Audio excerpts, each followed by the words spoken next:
Recording start ಆಗಿದೆ sir.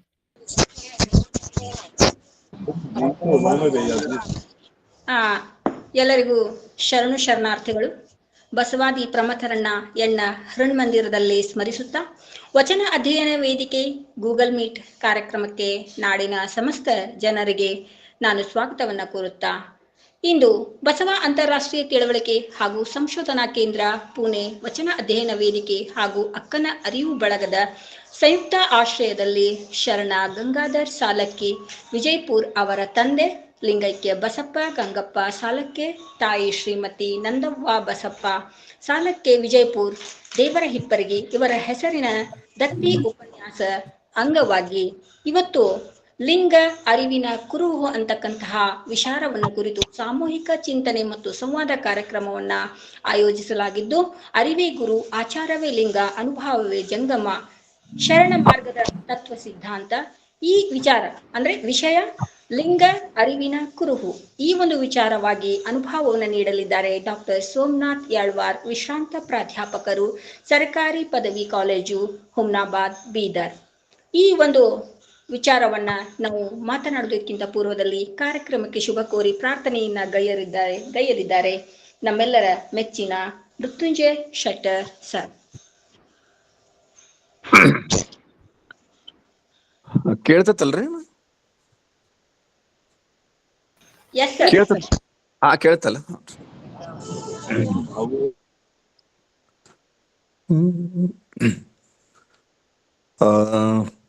ಶುದ್ಧವಾಯಿತೆಂಬೆನೆ ಸುಯಿದಾನಿ ನಾನಲ್ಲ, ಅನುವಾಯಿತೆಂಬೆನೆ ಅವಧಾನಿ ನಾನಲ್ಲ, ಅನುವಾಯಿತೆಂಬೆನೆ ಅವಧಾನಿ ನಾನಲ್ಲ, ಶುದ್ಧವಾಯಿತೆಂಬೆನೆ ಸುಯಿದಾನಿ ನಾನಲ್ಲ, ಸುಯಿದಾನಿ ಅವಧಾನಿ ಅರ್ಪಿತಬನರಿಯೆ, ಸುಯಿಧಾನಿ ಅವಧಾನಿ ಅರ್ಪಿತಬನರಿಯೆ,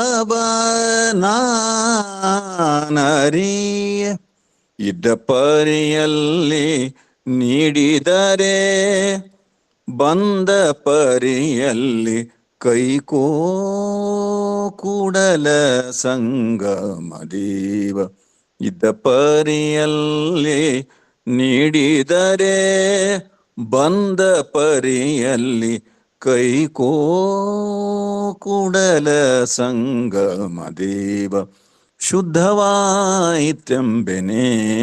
ಸುಯಿದಾನಿ ನಾನಲ್ಲ, ಅನುವಾಯಿತೆಂಬೆನೆ ಅವಧಾನಿ ನಾನಲ್ಲ, ಅನುವಾಯಿತೆಂಬೆನೆ ಅವಧಾನಿ ನಾನಲ್ಲ.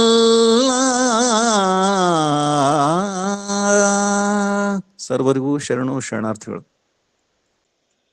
ಬಸವಣ್ಣನವರ ವಚನವನ್ನ ಪ್ರಾರ್ಥಿಸಿ ಹಾಡಿ ಸುಶ್ರಾವ್ಯವಾಗಿ ಗಾಯನಗೈದು ನಮ್ಮ ಕಾರ್ಯಕ್ರಮಕ್ಕೆ ಶುಭ ಕೋರಿದಂತಹ ಹಿರಿಯರಾದಂತಹ ಮೃತ್ಯುಂಜಯ ಶೆಟ್ಟರ್ ಸರ್ಗೆ ವೇದಿಕೆಯ ಪರವಾಗಿ ಅನಂತ ಕೋಟಿ ಶರಣು ಶರಣಾರ್ಥಿ. ಈಗ ಇವತ್ತಿನ ಕಾರ್ಯಕ್ರಮ ನಡೀಲಿಕ್ಕೆ ಕಾರಣೀಭೂತರಾದಂತಹ ಶ್ರೀಯುತ ಸಾಲಕ್ಕಿ ಅವರಿಗೆ ನಾನು ವೇದಿಕೆಯ ಪರವಾಗಿ, ಗಂಗಾಧರ್ ಸಾಲಕ್ಕಿ ವಿಜಯಪುರ್ ಅವರಿಗೆ ವೇದಿಕೆಯ ಪರವಾಗಿ ನಾನು ಇಲ್ಲಿ ಸ್ವಾಗತವನ್ನ ಕೋರ್ತಾ ಇದ್ದೇನೆ. ಹಾಗೇನೆ ಈ ಕಾರ್ಯಕ್ರಮದಲ್ಲಿ ಇವತ್ತು ಅನುಭವವನ್ನ ನೀಡಲಿರ್ತಕ್ಕಂತಹ ಅಂದ್ರೆ ಲಿಂಗ ಅರಿವಿನ ಕುರುಹು ಅಂತಕ್ಕಂಥ ವಿಚಾರವಾಗಿ ನಮ್ಮೊಂದಿಗೆ ಇವತ್ತು ಅನುಭವ ನೀಡಲಿರ್ತಕ್ಕಂತಹ ಡಾಕ್ಟರ್ ಸೋಮನಾಥ್ ಯಾಳ್ವಾರ್, ವಿಶ್ರಾಂತ ಪ್ರಾಧ್ಯಾಪಕರು, ಸರ್ಕಾರಿ ಪದವಿ ಕಾಲೇಜು ಹುಮ್ನಾಬಾದ್ ಬೀದರ್, ಇವರಿಗೂ ಕೂಡ ವೇದಿಕೆಯ ಪರವಾಗಿ ನಾನು ಸ್ವಾಗತವನ್ನ ಕೋರ್ತಾ ಇದ್ದೇನೆ. ಅದೇ ರೀತಿಯಾಗಿ ಸದಾ ನಮ್ಮೊಂದಿಗೆ ಮಾರ್ಗದರ್ಶಕರಾಗಿ ಜೊತೆಗೆ ಈ ಒಂದು ವೇದಿಕೆಯ ರೂವಾರಿಗಳಾದಂತಹ ಶ್ರೀಯುತ ಪಟ್ಟಣ್ ಸರ್ ಅವರಿಗೂ ಕೂಡ, ಅವರ ದಂಪತಿಗಳಿರುವರಿಗೂ ಕೂಡ ನಾನು ಕಾರ್ಯಕ್ರಮದ ಪರವಾಗಿ ಬಹಳಷ್ಟು ತುಂಬು ಹೃದಯದ ಸ್ವಾಗತವನ್ನ ಕೋರ್ತಾ ಇದ್ದೇನೆ. ಕಾರ್ಯಕ್ರಮಕ್ಕೆ ಸುಶ್ರಾವ್ಯವಾಗಿ ಒಂದು ಪ್ರಾರ್ಥನೆಯನ್ನ ಗೈದು ಶುಭ ಕೋರಿದಂತಹ ಮೃತ್ಯುಂಜಯ್ ಶೆಟ್ಟರ್ ಸರ್ ಅವರಿಗೂ ವೇದಿಕೆ ಪರವಾಗಿ ನಾನು ಪ್ರಾರ್ಥನೆಯನ್ನ ಕೋರ್ತಾ ಇದ್ದೇನೆ. ಸಂಯೋಜಕರಾಗಿ ಕೆಲಸವನ್ನ ನಿರ್ವಹಿಸ್ತಾ ಇರ್ತಕ್ಕಂತಹ ಡಾಕ್ಟರ್ ಶಶಿಕಾಂತ್ ಪಾಟನ್ ಸರ್, ರುದ್ರಮೂರ್ತಿ ಪ್ರಭು ಸರ್, ಕುಮಾರ್ ರಾಜಣ್ಣ ಇವರೆಲ್ಲರಿಗೂ ಕೂಡ ನಾನು ವೇದಿಕೆ ಪರವಾಗಿ ಸ್ವಾಗತವನ್ನ ಕೋರ್ತಾ ಇದ್ದೇನೆ. ಇವರೆಲ್ಲದೇ ನಮ್ಮೆಲ್ಲರ ಒಂದು ಉದ್ದೇಶ ವಚನಗಳ ರಕ್ಷಣೆ ಮತ್ತು ಅವರ ಅನುಭವಗಳನ್ನು ಜಗತ್ತಿಗೆ ತಿಳಿಸುವುದು. ನಾವು ಕೂಡ ಅದನ್ನು ಅರ್ಥೈಸ್ಕೊಳ್ತಕ್ಕಂತಹ ಕಾರ್ಯದಲ್ಲಿ ನಿರಂತರವಾಗಿ ಕೆಲಸವನ್ನ ಮಾಡ್ತಾ ಇರ್ತಕ್ಕಂತಹ ಸರ್ವ ಶರಣ ಬಂಧುಗಳನ್ನ ನಾನು ಕಾರ್ಯಕ್ರಮಕ್ಕೆ ಸ್ವಾಗತಿಸ್ತಾ ಇದ್ದೇನೆ. ಸರ್ವರಿಗೂ ಮತ್ತೊಮ್ಮೆ ಸ್ವಾಗತ, ಸುಸ್ವಾಗತ. ಅದರ ಜೊತೆಗೆ ಇವತ್ತು ಈ ಕಾರ್ಯಕ್ರಮದಲ್ಲಿ ಅನುಭವವನ್ನ ನೀಡ್ತಾ ಇರ್ತಕ್ಕಂತಹ ವಿಶೇಷವಾಗಿ ನಾವು ಉಪನ್ಯಾಸಕ ನಿವೃತ್ತಿಯನ್ನ ಹೊಂದಿದ ತದನಂತರದಲ್ಲೂ ಅನೇಕ ಸಕ್ರಿಯವಾಗಿ ತಮ್ಮನ್ನು ತಾವು ಕೆಲಸದಲ್ಲಿ ತೊಡಗಿರ್ತಕ್ಕಂತಹ ಇವತ್ತಿನ ಕಾರ್ಯಕ್ರಮದ ಕೇಂದ್ರ ಬಿಂದುವಾದಂತಹ ಡಾಕ್ಟರ್ ಸೋಮನಾಥ್ ಯಳ್ವಾರ್ ಅವರ ಒಂದು ಸಂಕ್ಷಿಪ್ತ ಪರಿಚಯವನ್ನ ಮಾಡಲಿಕ್ಕೆ ನಾನಿಲ್ಲೇ ಇಷ್ಟಪಡ್ತಾ ಇದ್ದೇನೆ. ಡಾಕ್ಟರ್ ಸೋಮನಾಥ್ ಯಳ್ವಾರ್ ಅವರ ಶಿಕ್ಷಣ MA, PhD ಇತ್ಯಾದಿ ಇಂಥ ಒಂದು ಉದ್ಭತ ಡಾಕ್ಟರ್ ಆಗಿ ಒಂದು ಪದವಿಯನ್ನು ಸ್ವೀಕರಿಸಿದಂತ ಇವರು ಈಗ ಇರ್ತಕ್ಕಂತಹ ಒಂದು ಬೀದರ್ ಜಿಲ್ಲೆಯಲ್ಲಿ ಹುಮ್ನಾಬಾದಲ್ಲಿ ಅವರ ಒಂದು ನಿಲಯ ಇದ್ದು ಅಲ್ಲೇ ಅವರು ವಾಸಿಸ್ತಾ ಇದ್ದಾರೆ. ಇವರ ಜನ್ಮ ದಿನಾಂಕ 1/5/1953 ಇವರು ಜನ್ಮ ತಾಳಿದ್ರು. ತಂದೆ ಸಿದ್ದಪ್ಪ ಯಾಳ್ವಾರ್ ಹಾಗೂ ಶಿವನಂದಮ್ಮ ದಂಪತಿಗಳ ಪುತ್ರರಾಗಿ ಜನಿಸಿದ್ರು. ಇವರು MA, PhD ಪದವಿಯನ್ನ ಪಡೆದುಕೊಂಡಿದ್ದಾರೆ ಕನ್ನಡ ವಿಷಯದಲ್ಲಿ. ಇವರ ವೃತ್ತಿ ಜೀವನ ಹುಮ್ನಾಬಾದ್ ಪದವಿ ಕಾಲೇಜಿನಲ್ಲಿ 1979ರಿಂದ ಪ್ರಾರಂಭವಾಯಿತು. ಜೊತೆಗೆ 2003ರವರೆಗೆ 34 ವರ್ಷಗಳವರೆಗೆ ಅವರು ಸೇವೆಯನ್ನು ಸಲ್ಲಿಸಿದ್ರು. ರಾಷ್ಟ್ರೀಯ ಸೇವಾ ಯೋಜನೆಯ ಅಧಿಕಾರಿಯಾಗಿಯೂ ಕೂಡ ಅನೇಕ ಹಳ್ಳಿಗಳಲ್ಲಿ ಅವರು ಬಹಳಷ್ಟು ಒಂದು ಕೆಲಸವನ್ನ ನಿರ್ವಹಿಸಿದ್ದಾರೆ. ಸಂಶೋಧನಾ ವಿಷಯ ಯಾವುದು ಅಂತಂದ್ರೆ ಶರಣ ಆದಯ್ಯ 1995 ಗುಲ್ಬರ್ಗಾ ವಿಶ್ವವಿದ್ಯಾಲಯದಿಂದ ಅವರು ಪಡ್ಕೊಂಡಿದ್ದಾರೆ. ಇನ್ನು ಇವರ ಮಾರ್ಗದರ್ಶನ 9 PhD ವಿದ್ಯಾರ್ಥಿಗಳಿಗೆ ಮಾರ್ಗದರ್ಶಕರಾಗಿ ಕೆಲಸವನ್ನ ನಿರ್ವಹಿಸಿದ್ದಾರೆ. 7 ಜನ MPhil ಪದವಿಗೆ ಕೂಡ ಇವರು ಮಾರ್ಗದರ್ಶನವನ್ನ ಮಾಡಿದ್ದಾರೆ. ಜೊತೆಗೆ ಇವರ ಆಡಳಿತ ಸೇವೆಯನ್ನ ನೋಡಿದಾಗ ಉಪ ಪ್ರಾಚಾರ್ಯರಾಗಿ 34 ವರ್ಷಗಳ ಸುದೀರ್ಘ ಸೇವೆಯನ್ನ ಸಲ್ಲಿಸಿದಂತಹ ಒಂದು ಶ್ರೇಯಸ್ಸು ಇವರಿಗೆ ಸಲ್ತದೆ. ಜೊತೆಗೆ ಬೌದ್ಧಾಧ್ಯಯನ ಕೇಂದ್ರದ ನಿರ್ದೇಶಕರಾಗಿಯೂ 3 ವರ್ಷ ಸತತವಾಗಿ ಇವರು ಕಾರ್ಯವನ್ನ ನಿರ್ವಹಿಸಿದ್ದಾರೆ. ಇನ್ನು ಇವರು ಸಾಹಿತ್ಯ ಸೇವೆಯನ್ನ ನಾವು ತೆಗೆದುಕೊಂಡಾಗ ಬಹಳಷ್ಟು ಇವರು ಪ್ರಕಟಿತ ಕೃತಿಗಳನ್ನ ನೋಡಿದಾಗ ಇವರ ಸಾಹಿತ್ಯ ಸೇವೆ ನಮ್ಗೆ ಗೊತ್ತಾಗ್ಬಿಡ್ತದೆ. ಸುಮಾರು 72ರಷ್ಟು ಸಾಹಿತ್ಯ ಕೃತಿಗಳು ಇವರು ಏನಂತಂದ್ರೆ ಲೋಕಾರ್ಪಣೆಗೊಂಡಿವೆ. ಓದುಗರಿಗೆ ಒಂದು ಸತತವಾಗಿ ಮಾರ್ಗದರ್ಶನವನ್ನ ಮಾಡ್ತಾ ಇವೆ. ಅದರಲ್ಲಿ 14 ಕೃತಿಗಳು ವಿಮರ್ಶಾತ್ಮಕ ಕೃತಿಗಳಾಗಿವೆ, 10 ಸಂಶೋಧನಾತ್ಮಕ ಕೃತಿಗಳಾಗಿವೆ, ಸಾಹಿತ್ಯ ಕೃತಿಗಳಾಗಿವೆ. ಜೊತೆಗೆ 6 ಕಾವ್ಯ ಹಾಗೂ ಆಧುನಿಕ ವಚನಗಳನ್ನ ಹೊಂದಿದ್ದಂತಹ ಕೃತಿಗಳಾಗಿವೆ. 18 ಜೀವನ ಚರಿತ್ರೆಗಳನ್ನ ಒಳಗೊಂಡಿದ್ರೆ ಜೊತೆಗೆ 17 ಸಂಪಾದನೆ ಕೃತಿಗಳು, ಒಟ್ಟು 72 ಕೃತಿಗಳನ್ನ ಇವರು ನಮಗೆ ಕೊಡುಗೆಯಾಗಿ ನೀಡಿದ್ದಾರೆ ಅಂತಕ್ಕಂಥದ್ದನ್ನ ನಾವು ಇಲ್ಲಿ ನೋಡ್ಬೋದು. ಇನ್ನು ಶರಣ ಸಾಹಿತ್ಯದ ಬಗ್ಗೆ ಅಗಾಧ ಆಸಕ್ತಿಯನ್ನ ಇವರು ಹೊಂದಿದ್ದಾರೆ ಅಂತಕ್ಕಂಥದ್ದನ್ನ ಕೂಡ ನಾವು ನೋಡಬಹುದಾಗಿದೆ. ಶರಣ ಸಾಹಿತ್ಯಕ್ಕೆ ಸಂಬಂಧಿಸಿದಂತೆ ಸುಮಾರು 36 ಕೃತಿಗಳನ್ನ ಇವರು ಏನ್ ಮಾಡಿದ್ದಾರೆ ಅಂದ್ರೆ ಲೋಕಕ್ಕೆ ನೀಡಿದ್ದಾರೆ. ಅದರಲ್ಲಿ 12 ಸಂಪಾದನೆ ಕೃತಿಗಳು ಕೂಡ ಒಟ್ಟು 48 ಕೃತಿಗಳು ಅವರ ನಮಗೆ ಕೊಡಮಾಡಿದ್ದಾರೆ. ಉಳಿದಂತಹ ಕನ್ನಡ ಸಾಹಿತ್ಯ ಸಂಸ್ಕೃತಿಗೆ ಸಂಬಂಧಿಸಿದಂತಹ ಅನೇಕ ಕೃತಿಗಳು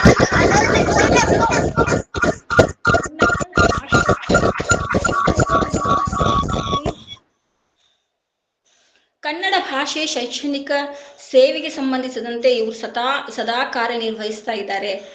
ದತ್ತಿ ದಾಸೋಹಗಳನ್ನು ನೀಡಿದ್ದಾರೆ. ಅಲ್ಲಲ್ಲಿ ಬಹಳಷ್ಟು ಒಂದು ಎಲ್ಲರಿಗೂ ಕೂಡ ಸಹಾಯಕ ಆಗ್ತಕ್ಕಂಥ ನಿಟ್ಟಿನಲ್ಲಿ ಕೆಲಸಕಾರ.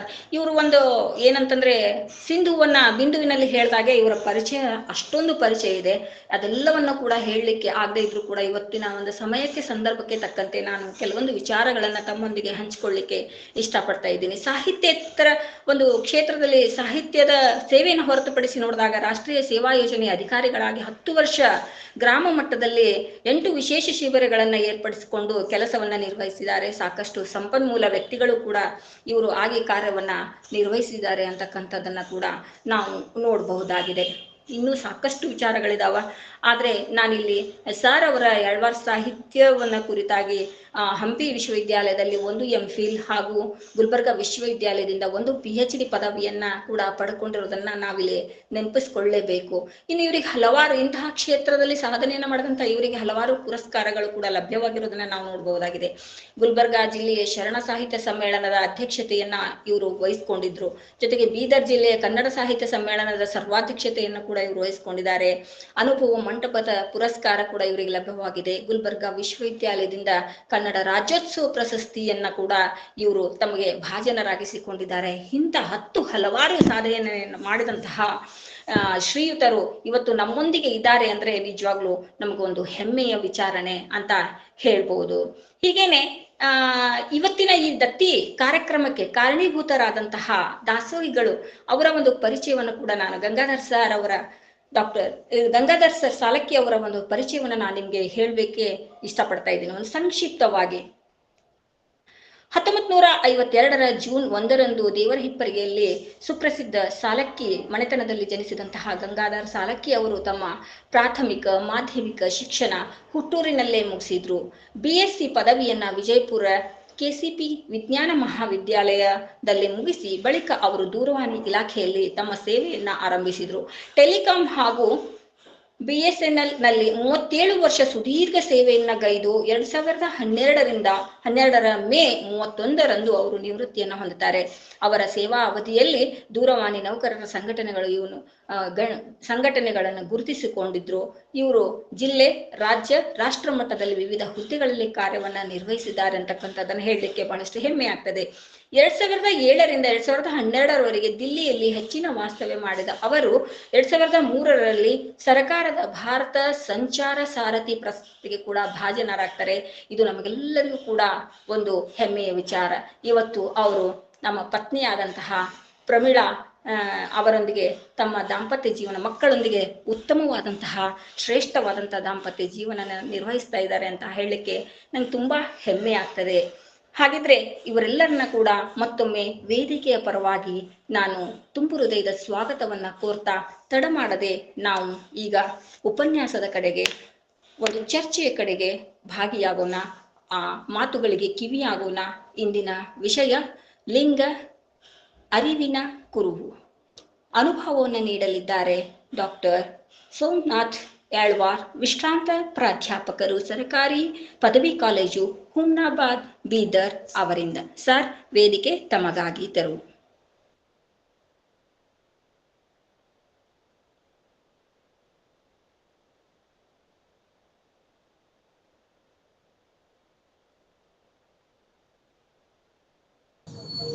ಸರ್ ಅನ್ಮ್ಯೂಟ್ ಮಾಡ್ಕೊಂಡು ಮಾತಾಡಿಸಿ.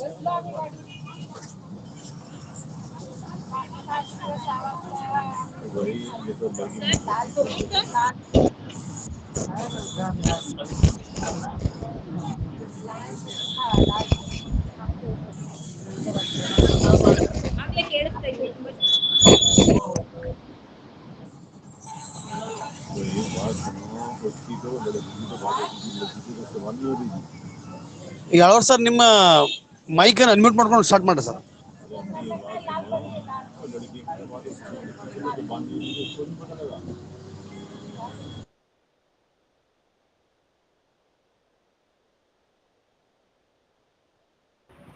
ಸರ್ ಯಾಳ್ವಾರ್ ಸರ್ ಅನ್ಮ್ಯೂಟ್ ಮಾಡಿ ಸರ್.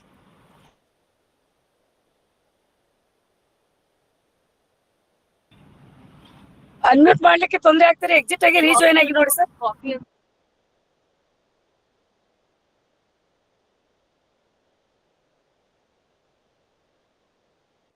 ನಮಗ ಒಂದ್ಸತಿ ಕಾಲ್ ಮಾಡ್ತೀಯಾ ನೋಡು. ಮಾಡ್ತಾ ಇದ್ದೀನಿ.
ಸರ್ ಮೈಕ್ ಅಲ್ಲಿ ಬಾಜುಕಿದಲ್ಲ ಅದ್ರ ಸರ್ ಮೇಲೆ ಪ್ರೆಸ್ ಆಗ್ತಾ ಇದೆ ಮಾಡಿ ಸರ್ ಸರ್. ಜಾಯಿನ್ ಆಗ್ತಾ ಇದೆ ಸರ್.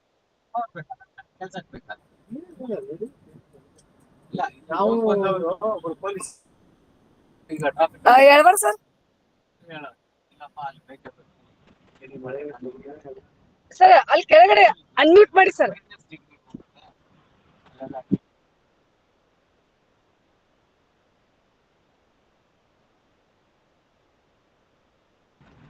ಸರ್ ಜಾಯಿನ್ ಆಗಿದಾರಲ್ಲ ಸರ್. ಇದು MP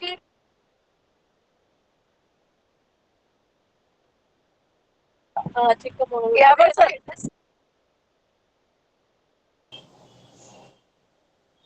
ಜಾಯಿನ್ ಆಗಿದಾರಕ್ಕ. ಜಾಯಿನ್ ಆಗಿದ್ದಾರೆ ಅವ್ರಿಗೆ ಕೆಳಗಡೆ ಲಿಂಕ್ ಹಾಕ್ಬೋದು.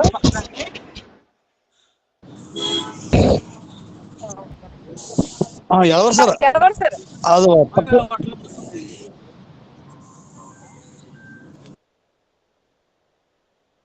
ಸರ್ ಮೊಬೈಲ್ ಅಲ್ಲಿ ನೀವು ಟ್ರೈ ಮಾಡ್ತಾ ಇದ್ರೆ ಕೆಳಗಡೆ ಲಾಸ್ಟ್ ಬಟನ್ ರೆಡ್ ಬಟನ್ ಇದೆಯಲ್ಲ ಅದ್ರ ಪಕ್ಕದಲ್ಲಿ ಅಂದ್ರೆ ಸೆಕೆಂಡ್ ಒನ್ ಮೈಕ್ ಬಟನ್ ಇದೆಯಲ್ಲ ಅಲ್ಲಿ ಇದನ್ನ ಮಾಡಿ ಕ್ಲಿಕ್ ಮಾಡಿ ಸರ್ ಜಾಯಿನ್ ಆಗ್ತೀರಾ. ಅನ್ಮ್ಯೂಟ್ ಆಗುತ್ತೆ ಆಮೇಲೆ ಮಾತನಾಡ್ಬೋದು. ಆಗ್ಲೇ ಸ್ಟಾರ್ಟಿಂಗ್ ತುಂಬಾ ಸ್ಪಷ್ಟವಾಗಿ ಕೇಳಿಸ್ತಾ ಇತ್ತು ಅವ್ರದ್ದು ವಾಯ್ಸ್. ಹೌದು ಅವ್ರು ಕೇಳಿಸ್ತಾ ಇತ್ತು. ಆಕ್ಚುಲಿ ಅವ್ರಿಗೆ ಇಂಟರ್ನೆಟ್ ಏನೋ ಸಮಸ್ಯೆ ಆಗ್ತಾ ಇದೆ ಕಾಣಿಸುತ್ತೆ.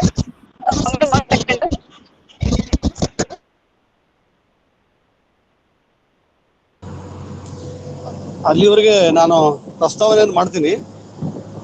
ಲಿಂಗವನ್ನರಿಯದೆ ಏನು ನಡೆದರೂ ಫಲವಿಲ್ಲ, ಲಿಂಗವನ್ನರಿದ ಬಳಿಕ ಮತ್ತೆ ನೀನು ನಡೆದರೂ ಫಲವಿಲ್ಲ. ಅಲ್ಲಮರ ವಾಣಿಯಂತೆ ಲಿಂಗ ಅಂತಕ್ಕಂಥ ಸಮಷ್ಟಿ ಪ್ರಜ್ಞೆ ಮತ್ತು ಭಾವ ಅದು ಜಾಗತಿಕ ಮಟ್ಟದೊಳಗೆ ಪ್ರಾಯಶಃ ಅಂತರಂಗದ ಅರಿವಿನ ಅನುಸಂಧಾನವನ್ನ ಮಾಡಲಿಕ್ಕೆ ಬಸವಾದಿ ಪ್ರಮಥರು ಒಂದು ಬಹುದೊಡ್ಡ ಆಂದೋಲನವನ್ನ ಹುಟ್ಟುಹಾಕಿದ್ರು. ಅದರ ಪ್ರಮುಖ ಉತ್ಪನ್ನ ಅಂತಂದ್ರೆ ಇಷ್ಟಲಿಂಗ. ಅದನ್ನ ಬಸವಣ್ಣನವರು ಕರುಣಿಸಿದ್ರು. ಇಷ್ಟಲಿಂಗದ ಜನಕ ಬಸವಣ್ಣ ಅಂತಕ್ಕಂಥದ್ದು. ಲಿಂಗ ಇದು ಸಮಷ್ಟಿ ಪ್ರಜ್ಞೆ ಮತ್ತು ಜಂಗಮದ ಚೇತನ ಅಂತಕ್ಕಂಥ ವಿಷಯವನ್ನ ನಾವು ಎಲ್ಲರೂ ಕೂಡ ಗಮನಿಸಬೇಕು. ನಾನು ಪ್ರೊಫೆಸರ್ ಸೋಮನಾಥ್ ಯಾಳವಾರರ ಬಗ್ಗೆ ಕಳೆದ 15-20 ವರ್ಷಗಳಿಂದ ಅವರ ಪರಿಚಯ ಮತ್ತು ಅದೇ ರೀತಿ ನಮ್ಮ ಗಂಗಾಧರ ಸಾಲಕ್ಕಿ ಅವರು. ಇವತ್ತಿನ ವಿಶೇಷ ಉಪನ್ಯಾಸದ ವಿಷಯ ಲಿಂಗ ಇದು ಅರುಹಿನ ಕುರುಹು.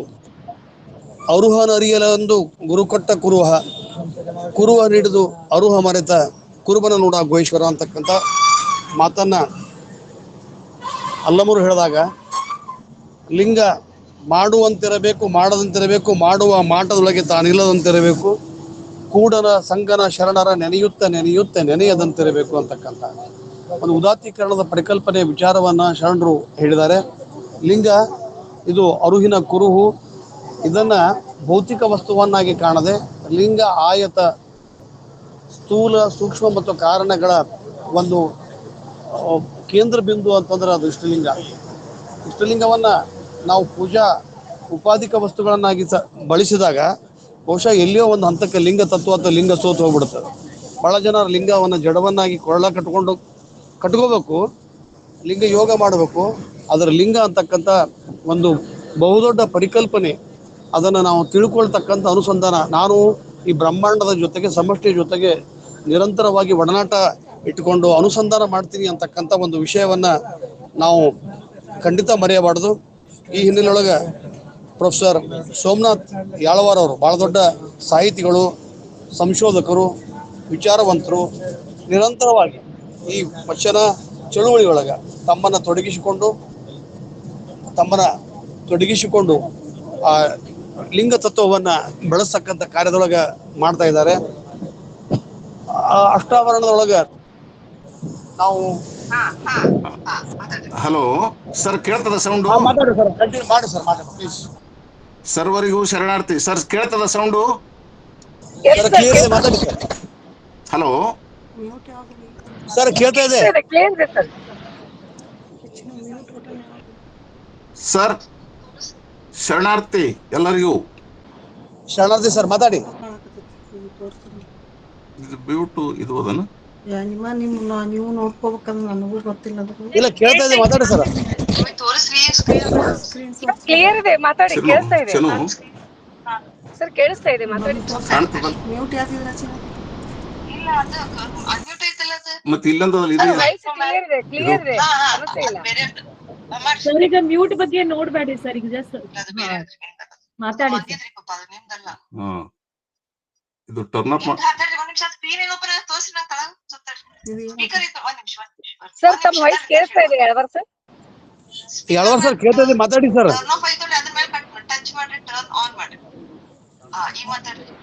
ಹಲೋ ಸರ್ ಕೇಳ್ತಾ ಇದೆ, ಮಾತಾಡಿ ಸರ್. ಕೇಳ್ತಾ ಇದೆ, ಮಾತಾಡಿ ಸರ್. ಸರ್ ಶರಣಾರ್ಥಿ ಶರಣಾರ್ಥಿ ಮಾತಾಡಿ ಸರ್. ಶರಣಾರ್ಥಿ ಕೇಳ್ತಾ ಇಲ್ಲ, ಅದು ಸೌಂಡ್ ಏನೋ ಪ್ರಾಬ್ಲಮ್ ಇಲ್ಲ ಕೇಳ್ತಾ ಇದೆ ಸರ್, ಮಾತಾಡಿ. ಇದು ನೋಡಮ್ಮ ಇಲ್ಲಿ ಏನಂತ ಸರ್, ಕ್ಲಿಯರ್ ಇದೆ, ಮಾತಾಡಿ. ಅವ್ರ ಏನ ಕಳ್ಸಕತ್ತಾರಲ್ಲ, ಹೋದ್ರಿ ಅದನ್ನ ಏನದು ಅವ್ರ ಯಾರು ಬಂದವ್ರು ಜಾಯ್ನ್ ಆದವ್ರು ಇರ್ತಾವ. ನಾವು ಮಾತಾಡ್ತೇವ್ರಿ, ಕೇಳ್ಸಲ್ ಕಾಣಿಸ್ತದ. ಜಾಯಿನ್ ಆಗಿದ್ದೀರಿ, ಮಾತಾಡಿ. ಸರ್ ಮಾತಾಡ್ತಾ ಇದೆ, ಮಾತಾಡಿ ಸರ್ ನೀವು. ಇದಾ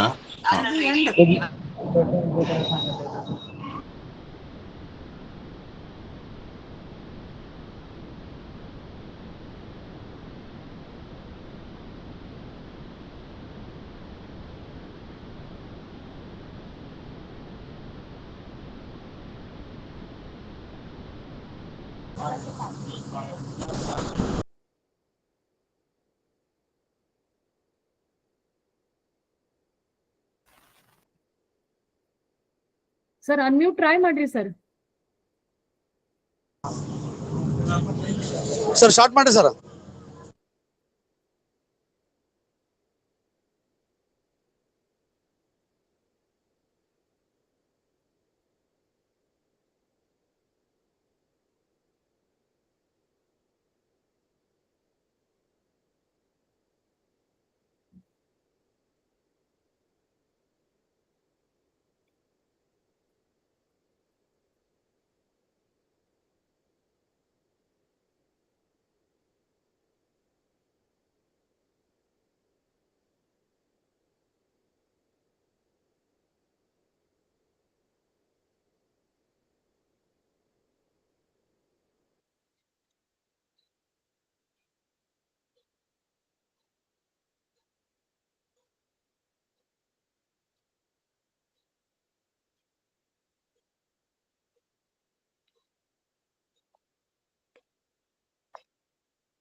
ಸರ್ ನೀವು ಅನ್ಮ್ಯೂಟ್ ಆಗಿದ್ರಿ ಸರ್, ಡಾಕ್ಟರ್ ಸೋಮನಾಥ್ ಸರ್. ಮತ್ ಸೇಮ್ ಬಟನ್ ಮತ್ ಕ್ಲಿಕ್ ಮಾಡಿ ಸರ್.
ಧನಮ್ಮ ಮೇಡಮ್ ಕಾಲ್ ಮಾಡಿದ್ರಿ ಸರ್ ಅವ್ರಿಗೆ ಮೇಡಮ್?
ವಾಯ್ಸ್ ಕೇಳಿಸ್ತಾ ಇಲ್ಲ ಸರ್.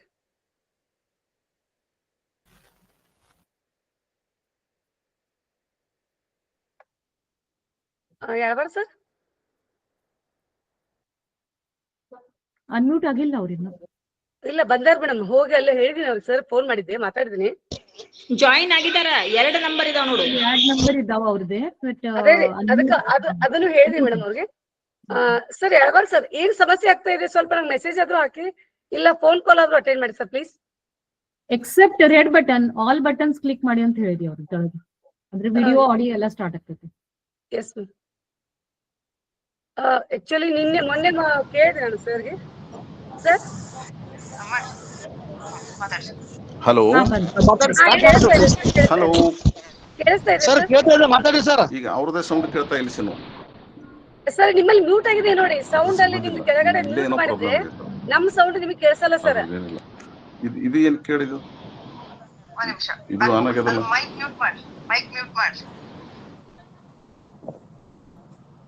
ಸರ್ ಲ್ಯಾಪ್ಟಾಪ್ ಅಲ್ಲಿ ನೀವು ಮಾತಾಡ್ತಾ ಇದ್ರೆ ನಿಮ್ ಲ್ಯಾಪ್ಟಾಪ್ ಅಲ್ಲಿ ಸೌಂಡ್ ಮ್ಯೂಟ್ ಆಗಿದ್ರೆ ನಮ್ಮ ವಾಯ್ಸ್ ನೀವು ಕೇಳೋದಿಲ್ಲ. ಸೊ ಲ್ಯಾಪ್ಟಾಪ್ ವಾಯ್ಸ್ ನೀವು ಸೌಂಡ್ ಇಟ್ರೆ ನಮ್ಮ ವಾಯ್ಸ್ ನಿಮ್ಗೆ ಕೇಳಿಸುತ್ತೆ. ನಮ್ಮಕ್ಕ ಎರಡು ಡಿವೈಸ್ ಇದಾವು. ಒಂದು ವಿಡಿಯೋ ಕಾಲ್ ಹಾಕ್ಬಿಟ್ಟು ಅದು ಜಾಯಿನ್ ಆಗಿರೋದು ಮಾತಾಡಕ್ಕೆ ಹೇಳಕ. ಸರ್ ಒಂದೇ ಡಿವೈಸ್ ಯೂಸ್ ಮಾಡಿ. ಇಕೋ ಆಗ್ತೈತಿ. ಎರಡು ಡಿವೈಸ್ ಆನ್ ಮಾಡಿದ್ರೆ ಇಕೋ ಆಗ್ತೈತಿ. ಒಂದೇ ಡಿವೈಸ್ ಹಂಗೂ ಆಗುತ್ತೆ. ಸರ್ ಅನ್ಮ್ಯೂಟ್ ಇದೆ ಸರ್, ನೀವು ಮಾತಾಡಿದ್ರೆ ಕೇಳಿಸ್ತಾ ಇಲ್ಲ ಯಾವಾಗ ಸರ್.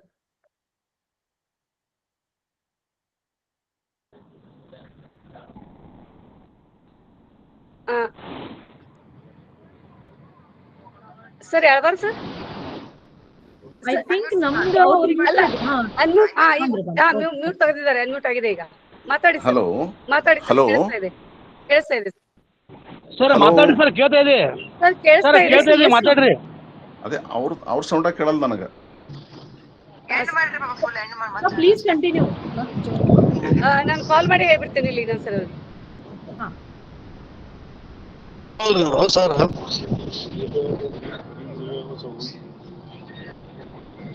ಸರ್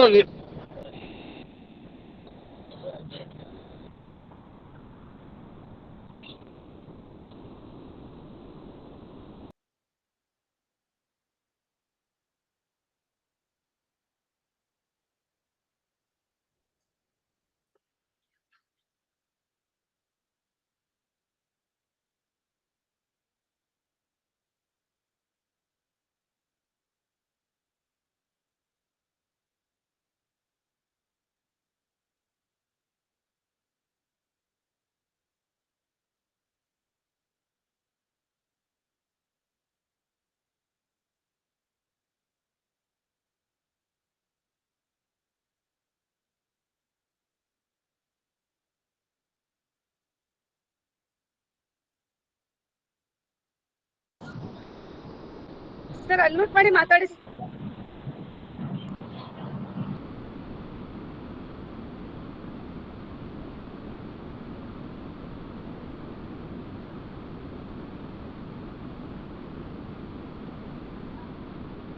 ಕೇಳ್ತದ ಮೇಡಮ್ ಈಗ? ಎಸ್ ಸರ್ ಕೇಳ್ತಾ ಇದೆ ಸರ್, ಕ್ಲಿಯರ್ ಇದೆ ಸರ್ ವಾಯ್ಸ್. ಅನ್ಮ್ಯೂಟ್ ಮಾಡ್ಕೊಂಡಿದ್ರಿ, ಸ್ಟಾರ್ಟ್ ಮಾಡಿ ಸರ್ ಮಾತಾಡಕ್ಕೆ. ಓಕೆ ಮೇಡಮ್, ಮಾತಾಡ್ತಾ ಇದ್ದೀನಿ. ಕ್ಲಿಯರ್ ಇದೆ sir. Okay, thank you sir. Start ಮಾಡಿ. ಎಲ್ಲರಲ್ಲಿ ಅನಂತ ಕ್ಷಮೆಯನ್ನ ನಾನು ಕೋರ್ತಾ ನನ್ನದೇ ಆದಂತ ಕೆಲವು ಮಾತುಗಳನ್ನ ಇವತ್ತು ಹೇಳಲಿಕ್ಕೆ ಇಷ್ಟಪಡ್ತೀನಿ.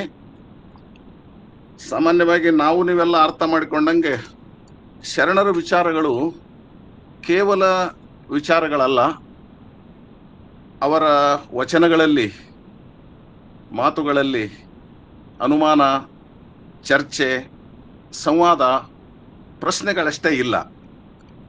ಅವುಗಳನ್ನು ಒಳಗೊಂಡಂತೆ ಹಾಲಿಗೆ ಸಂಸ್ಕಾರ ಕೊಟ್ಟು ಬೆಣ್ಣೆಯನ್ನು ಪಡೆಯುವಂತ ಒಂದು ಮಥನ ಕ್ರಿಯೆ ಕೂಡ ಅಲ್ಲಿದೆ. ಹಾಗೆ ಬೆಣ್ಣೆಯನ್ನು ಕಾಸಿ ತುಪ್ಪ ಪಡೆಯುವಂತ ಮಹಾಜ್ಞಾನದ ಕ್ರಿಯೆ ಕೂಡ ವಚನಗಳಲ್ಲಿರುವುದನ್ನು ನಾವು ಕಾಣ್ತೇವೆ. ಹೀಗಾಗಿ ಇವತ್ತು ಆ ವಚನಗಳನ್ನ ನಾವು ಗಮನಿಸ್ತಾ ನೀವು ಕೊಟ್ಟಿರ್ತಕ್ಕಂಥ ವಿಷಯ ಬಹಳ ಚರ್ಚಾಸ್ಪದವಾಗಿರ್ತಕ್ಕಂಥದ್ದು ಮತ್ತು ಅಷ್ಟೇ ಮಹತ್ವದ್ದು ಅನ್ನುವಂಥದ್ದನ್ನ ನಾನು ಅರ್ಥ ಮಾಡ್ಕೊಂಡಿದ್ದೀನಿ. ಒಂದು ವಚನ ನಾನು ಮೊದಲಿಗೆ ಹೇಳಲಿಕ್ಕೆ ಇಷ್ಟಪಡ್ತೇನೆ. ಅದು ಚನ್ನಬಸವಣ್ಣವರು, ಹಡಪದಪ್ಪಣ್ಣವರು ವಚನ, ಬಹಳ ಸುಂದರವಾದಂಥ ಒಂದು ವಚನ.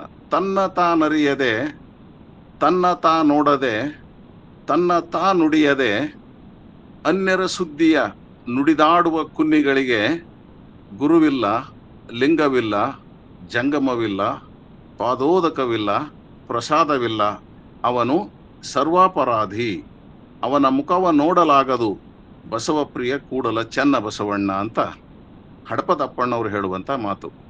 ಬಹುಶಃ ಇಲ್ಲಿ ತನ್ನ ತಾನರಿಯದೆ, ತನ್ನ ತಾ ನೋಡದೆ, ತನ್ನ ತಾ ನುಡಿಯದೆ, ಬಹುಶಃ ಇದು ಬಹಳ ಮಹತ್ವದಂತ ಒಂದು ಮಾತು.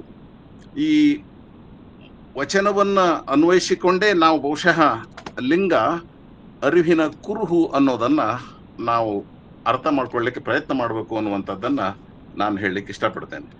ಒಂದು ದೃಷ್ಟಿಯಿಂದ ನಾವು ವಿಚಾರ ಮಾಡಿದ್ರೆ, ಈ ಲಿಂಗ ಅರಿವಿನ ಕುರುಹು ಅನ್ನುವಾಗ ನಮಗೆ ನಾನು ಯಾರು ಅನ್ನುವಂಥ ಪ್ರಶ್ನೆ ಸಹಜವಾಗಿ ಒಡಮೂಡ್ತದೆ ಅಂತಕ್ಕಂಥದ್ದು ಕೂಡ ಇಲ್ಲಿ ಗಮನಾರ್ಹವಾಗಿರ್ತಕ್ಕಂಥ ಒಂದು ಸಂಗತಿ. ಸಾಮಾನ್ಯವಾಗಿ ನಾವು ಇಲ್ಲಿ 3 ವಿಷಯಗಳನ್ನ ಇವತ್ತು ಸ್ವಲ್ಪ ಮಟ್ಟಿಗೆ ಅರ್ಥ ಮಾಡ್ಕೋಬೇಕು ಅಂತ ನಾನು ತಿಳ್ಕೊಂಡಿರುವಂತಹದ್ದು. ಒಂದು, ಲಿಂಗದ ಬಗ್ಗೆ, ಲಿಂಗ ಅಂದ್ರೆ ಏನು ಅನ್ನುವಂಥದ್ದು ಒಂದು ಸ್ಪಷ್ಟ ಪರಿಕಲ್ಪನೆ ನಮಗಿರ್ಬೇಕು. ಎರಡನೇದು, ಅರಿವು ಅಂದ್ರೆ ಏನು ಅನ್ನುವಂಥದ್ದು. ಮೂರನೇದು, ಕುರುಹಿನ ಬಗ್ಗೆ. ಬಹುಶಃ ಇವನ್ನ ನಾವು ಒಂದೊಂದಾಗಿ ತಿಳ್ಕೊಂಡಾಗ ಕೊನೆಗೆ ಅದು ಹೇಗೆ ಲಿಂಗ ಅರಿವಿನ ಕುರುಹು ಅನ್ನುವಂತ ಒಂದು ವಚನ ನಮ್ಗೆ ಬಹುಶಃ ಅರ್ಥ ಆಗ್ತದೆ ಅನ್ನೋದನ್ನ ನಾನು ಹೇಳಲಿಕ್ಕೆ ಇಷ್ಟಪಡ್ತೇನೆ. ಈಗ ಸಾಮಾನ್ಯವಾಗಿ ಒಂದು ಶರಣರ ಮಾತುಗಳನ್ನ ನಾವು ಗಮನಿಸುವಂತ ವೇಳೆಯೊಳಗ ಒಬ್ಬ ಶರಣ ಬಹಳ ಚೆನ್ನಾಗಿ ಹೇಳುವಂತಹದ್ದು ಏನು ಅಂದ್ರೆ, ಮರಹು ಬಂದಿಹುದೆಂದು ಗುರು ಕುರುಹನೆ ಕೊಟ್ಟ ಅನ್ನುವಂಥದ್ದು. ಬಹುಶಃ ಸಾಮಾನ್ಯವಾಗಿ ಮನುಷ್ಯನ ಬದುಕಿನೊಳಗ ಅರಿವು ಮರಿವು ಅನ್ನುವಂಥದ್ದು ಸಹಜವಾಗಿರುವಂತ ಒಂದು ಸ್ಥಿತಿ. ಅರಿವು ಇದ್ರೂ ಕೂಡ ಮರೆತು ಹೋಗ್ತಕ್ಕಂಥ ಮಾನವನಿಗೆ ಅರಿವು ಮೂಡಿಸುವ ಸಲುವಾಗಿನೇ ಗುರು ಕುರುಹ ಕೊಟ್ಟ ಅನ್ನುವಂಥ ಮಾತನ್ನ ಆ ಶರಣ ಹೇಳ್ತಾನೆ. ಮರಹು ಬಂದಿಹುದೆಂದು ಗುರು ಅರುಹನೆ ಕೊಟ್ಟ ಅನ್ನುವಂಥದ್ದು. ಹೀಗಾಗಿ ಈ ಅರುಹು ಅನ್ನುವಂತಹದ್ದು ಏನಿದೆ, ಯಾವುದು ಅನ್ನುವಂಥ ಪ್ರಶ್ನೆ ಒಂದು ಕಡೆಗೆ ನಮಗೆ ಹೇಳ್ತದೆ. ಹಾಗಾಗಿ ಇಲ್ಲಿ ಮೊದಲು ಲಿಂಗ ಅನ್ನುವಂಥ ಪದವನ್ನ ನಾವು ಗಮನಿಸಬೇಕು. ಲಿಂಗ ಅನ್ನುವಂಥ ಪದಕ್ಕೆ ಆ ಶರಣರ ವಚನಗಳಲ್ಲಿ ಅನೇಕ ಪರ್ಯಾಯ ಪದಗಳಿವೆ.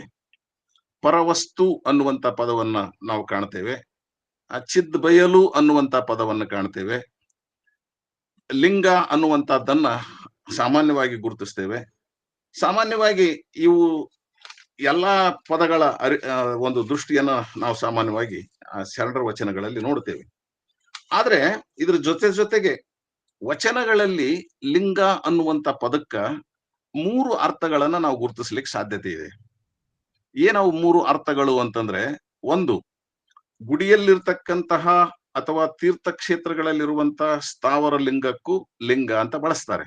ಅದನ್ನ ನಾವು ಇವತ್ತು ವಚನಗಳನ್ನು ಓದುವವರು ಸ್ಥಾವರ ಲಿಂಗ ಅಂತ ಸಾಮಾನ್ಯವಾಗಿ ಕರಿತೀವಿ. ಅದಕ್ಕೆ ಲಿಂಗ ಅನ್ನುವಂತ ಸಹಜವಾಗಿರುವಂತ ಒಂದು ಪದ ಇರೋದನ್ನು ನಾವು ಗುರುತಿಸಬಹುದು.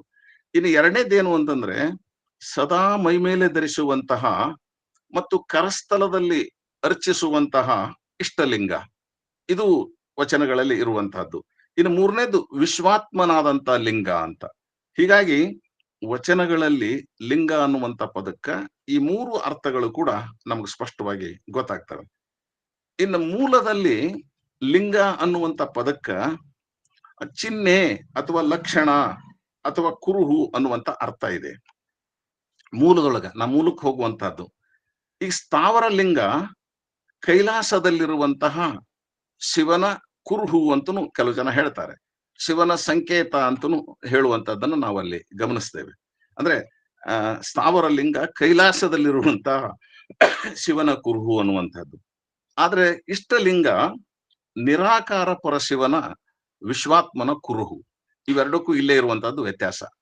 ಅಂದ್ರೆ ಇದು ನಿರಾಕಾರ ಪರಶಿವನ ಕುರುಹು, ಸ್ಥಾವರ ಲಿಂಗ ಒಂದ್ ರೀತಿ ಅದು ಕೈಲಾಸದಲ್ಲಿರ್ತಕ್ಕಂಥ ಶಿವನ ಕುರುಹು ಅನ್ನುವಂಥದ್ದು. ಸಾಮಾನ್ಯವಾಗಿ ಈ ಕಾಶ್ಮೀರಿ ಶೈವರು, ತಮಿಳು ಶೈವರು ಪೂಜಿಸುವಂತ ಸ್ಥಾವರ ಲಿಂಗದಲ್ಲಿ ಮುಖ್ಯವಾಗಿ 2 ಭಾಗಗಳಿವೆ. ಆ ಮುಖ್ಯವಾದ 2 ಭಾಗಗಳು ಏನು ಅನ್ನುವಂಥದ್ದು ನಾವು ಸ್ಪಷ್ಟವಾಗಿ ಗುರುತಿಸುವಂತಹದ್ದು ಏನು ಅಂತಂದ್ರೆ, ಒಂದು ಸ್ತ್ರೀ ಜನನಾಂಗವನ್ನು ಹೋಲುವಂತ ಕೆಳಭಾಗ, ಮತ್ತೊಂದು ಪುರುಷ ಜನನಾಂಗವನ್ನು ಹೋಲುವಂತ ಮೇಲ್ಭಾಗ. ಇವು ಸಾಮಾನ್ಯವಾಗಿ ಈ ಸ್ಥಾವರ ಲಿಂಗದಲ್ಲಿ ಕಾಣುವಂತಹದ್ದು. ಇವೆರಡರ ಕೆಳಗಿರ್ತಕ್ಕಂಥದ್ದನ್ನ ಪೀಠ ಅಂತ ಕರಿತೇವೆ. ಸಾಮಾನ್ಯವಾಗಿ ನೀವೆಲ್ಲರೂ ಆ ದೇವಸ್ಥಾನಗಳಿಗೆ ಅಥವಾ ತೀರ್ಥಕ್ಷೇತ್ರಗಳಿಗೆ ಹೋದಾಗ ನೋಡಿರುವಂತ ಒಂದು ಲಿಂಗದ ಸಹಜತೆ ಇದು. ಅಲ್ಲಿರ್ತಕ್ಕಂಥ ಭಾಗಗಳನ್ನ ಗುರುತಿಸಬಹುದು. ಅಂದ್ರೆ ಇದ್ರ ಅರ್ಥ ಏನು ಅಂತಂದ್ರೆ, ಸೃಷ್ಟಿಗೆ ಸ್ತ್ರೀ ಮತ್ತು ಪುರುಷ ಇಬ್ಬರೂ ಬೇಕು ಅನ್ನೋದನ್ನ ಈ ಶಿಲ್ಪ ಅಥವಾ ಈ ವಿಗ್ರಹ ಸೂಚಿಸ್ತದೆ ಅಂತಕ್ಕಂಥದ್ದು. ಇಲ್ಲಿ ಶಿಲ್ಪಗಳು ಮತ್ತು ವರ್ಣಚಿತ್ರಗಳು ಇವು ಶಾಬ್ದಿಕ ವರ್ಣನೆಗಳೇ ಹೊರತಾಗಿ, ಶಾಬ್ದಿಕ ವರ್ಣನೆಗಳು ಅನ್ನೋದನ್ನ ನಾವು ಸ್ಪಷ್ಟವಾಗಿ ಗಮನಿಸಬೇಕು. ಯಾಕಂದ್ರೆ ಶಿಲ್ಪಗಳಲ್ಲಿ ಬರಲಿ, ವರ್ಣಚಿತ್ರಗಳಲ್ಲಿ ಬರಲಿ, ಸಾಮಾನ್ಯವಾಗಿ ಮತ್ತಂತ ಇಂತಹ ಲಿಂಗಗಳನ್ನ ನಾವು ನೋಡುವಾಗ ಶಿವನನ್ನ ಅರ್ಧನಾರೀಶ್ವರ ಅಂತ ವರ್ಣಿಸುವಾಗಲೂ ಕೂಡ ನಾವು ಸೃಷ್ಟಿಗೆ ಸ್ತ್ರೀ ಮತ್ತು ಪುರುಷ ಇಬ್ರು ಬೇಕು ಅನ್ನುವಂತ ತತ್ವವನ್ನೇ ಅದು ಸ್ಪಷ್ಟವಾಗಿ ಹೇಳ್ತದೆ ಅಂತಕ್ಕಂಥದ್ದು ಗೊತ್ತಾಗುತ್ತೆ. ಆದ್ರೆ ಈ ಇಷ್ಟಲಿಂಗ, ಈಗ ನಾವೇನು ಶರಣರ ವಚನಗಳಲ್ಲಿ ಗುರುತಿಸ್ತೇವಲ್ಲ, ಆ ಲಿಂಗ ಅದು ಇವತ್ತು ಲಿಂಗ ಅರುಹಿನ ಕುರುಹು ಅಂತ ಹೇಳುವಂತ ಇಷ್ಟಲಿಂಗ, ಈ ಇಷ್ಟಲಿಂಗ ಆಗಲಿ ಸ್ಥಾವರ ಲಿಂಗವಾಗಲಿ ಈ 2 ತತ್ವಗಳ ಸಂಪುಟ ಅನ್ನುವಂಥದ್ದನ್ನ ಬಹಳಷ್ಟು ಪೂಜಕರ ಮನಸ್ಸಿಗೆ ಹೊಡೆದಿಲ್ಲ ಅನ್ನೋದು ಕೂಡ ಇವತ್ತು ನಾವು ಕಾಣುವಂತ ಸತ್ಯ. ಅಂದ್ರೆ ಯಾವುದೇ ಇರಲಿ, ಸ್ಥಾವರ ಲಿಂಗ ಇರಲಿ, ಇಷ್ಟಲಿಂಗ ಇರಲಿ, ಇವು 2 ತತ್ವಗಳು ಅಂದ್ರೆ ಸ್ತ್ರೀ ಮತ್ತು ಪುರುಷ ತತ್ವಗಳ ಸಂಪುಟ ಅನ್ನುವಂಥದ್ದನ್ನು ನಾವು ಸ್ಪಷ್ಟವಾಗಿ ಅರ್ಥ ಮಾಡಿಕೋಬೇಕು. ಅವರಿಗೆ ತಾವು ಪೂಜಿಸುವ ದೈವ ಅನ್ನುವಂತ ಭಾವನೆ ಇದೆಯೇ ಹೊರತಾಗಿ ಇದೊಂದು ಸಂಪುಟ ಅಂತಕ್ಕಂಥದ್ದು ಬಹಳಷ್ಟು ಜನರಿಗೆ ತಿಳಿದಿಲ್ಲ ಅಂತಕ್ಕಂಥದ್ದು ಕೂಡ ನಾನು ಹೇಳಲಿಕ್ಕೆ ಇಷ್ಟಪಡ್ತೇನೆ. ಇನ್ನ ಇದನ್ನ ಇಟ್ಕೊಂಡು ಮಾತಾಡುವಂತಹ ವೇಳೆಯೊಳಗ ಪುರಾಣಗಳು ಸ್ತ್ರೀ ತತ್ವವನ್ನ ಶಿವನ ಹೆಂಡತಿ ಅಂತ ವರ್ಣಿಸ್ತವೆ. ಸಾಮಾನ್ಯವಾಗಿ ನೀವು ಪುರಾಣಗಳನ್ನ ಗಮನಿಸ್ತಾ ಹೋದ್ರಿ ಅಂತಂದ್ರೆ ಅಲ್ಲಿ ಸ್ತ್ರೀ ತತ್ವವನ್ನ ಅದು ಶಿವನ ಹೆಂಡತಿ ಅಂದ್ರೆ ಅದಕ್ಕೊಂದು ಹೆಸರಿಟ್ಬಿಡ್ತವೆ. ಪಾರ್ವತಿನೋ, ಗೌರಿನೋ, ಗಿರಿಜೆನೋ, ಉಮೆನೋ ಅಂತ ಹೆಸರುಗಳಿಂದ ಕರೆದಿದ್ದನ್ನ ನಾವು ಪುರಾಣಗಳಲ್ಲಿ ನೋಡ್ತೇವೆ. ಇದು ಸ್ತ್ರೀ ತತ್ವ ಅನ್ನುವಂಥದ್ದು ಬಹಳ ಜನಕ್ಕೆ ಗೊತ್ತಿಲ್ಲ.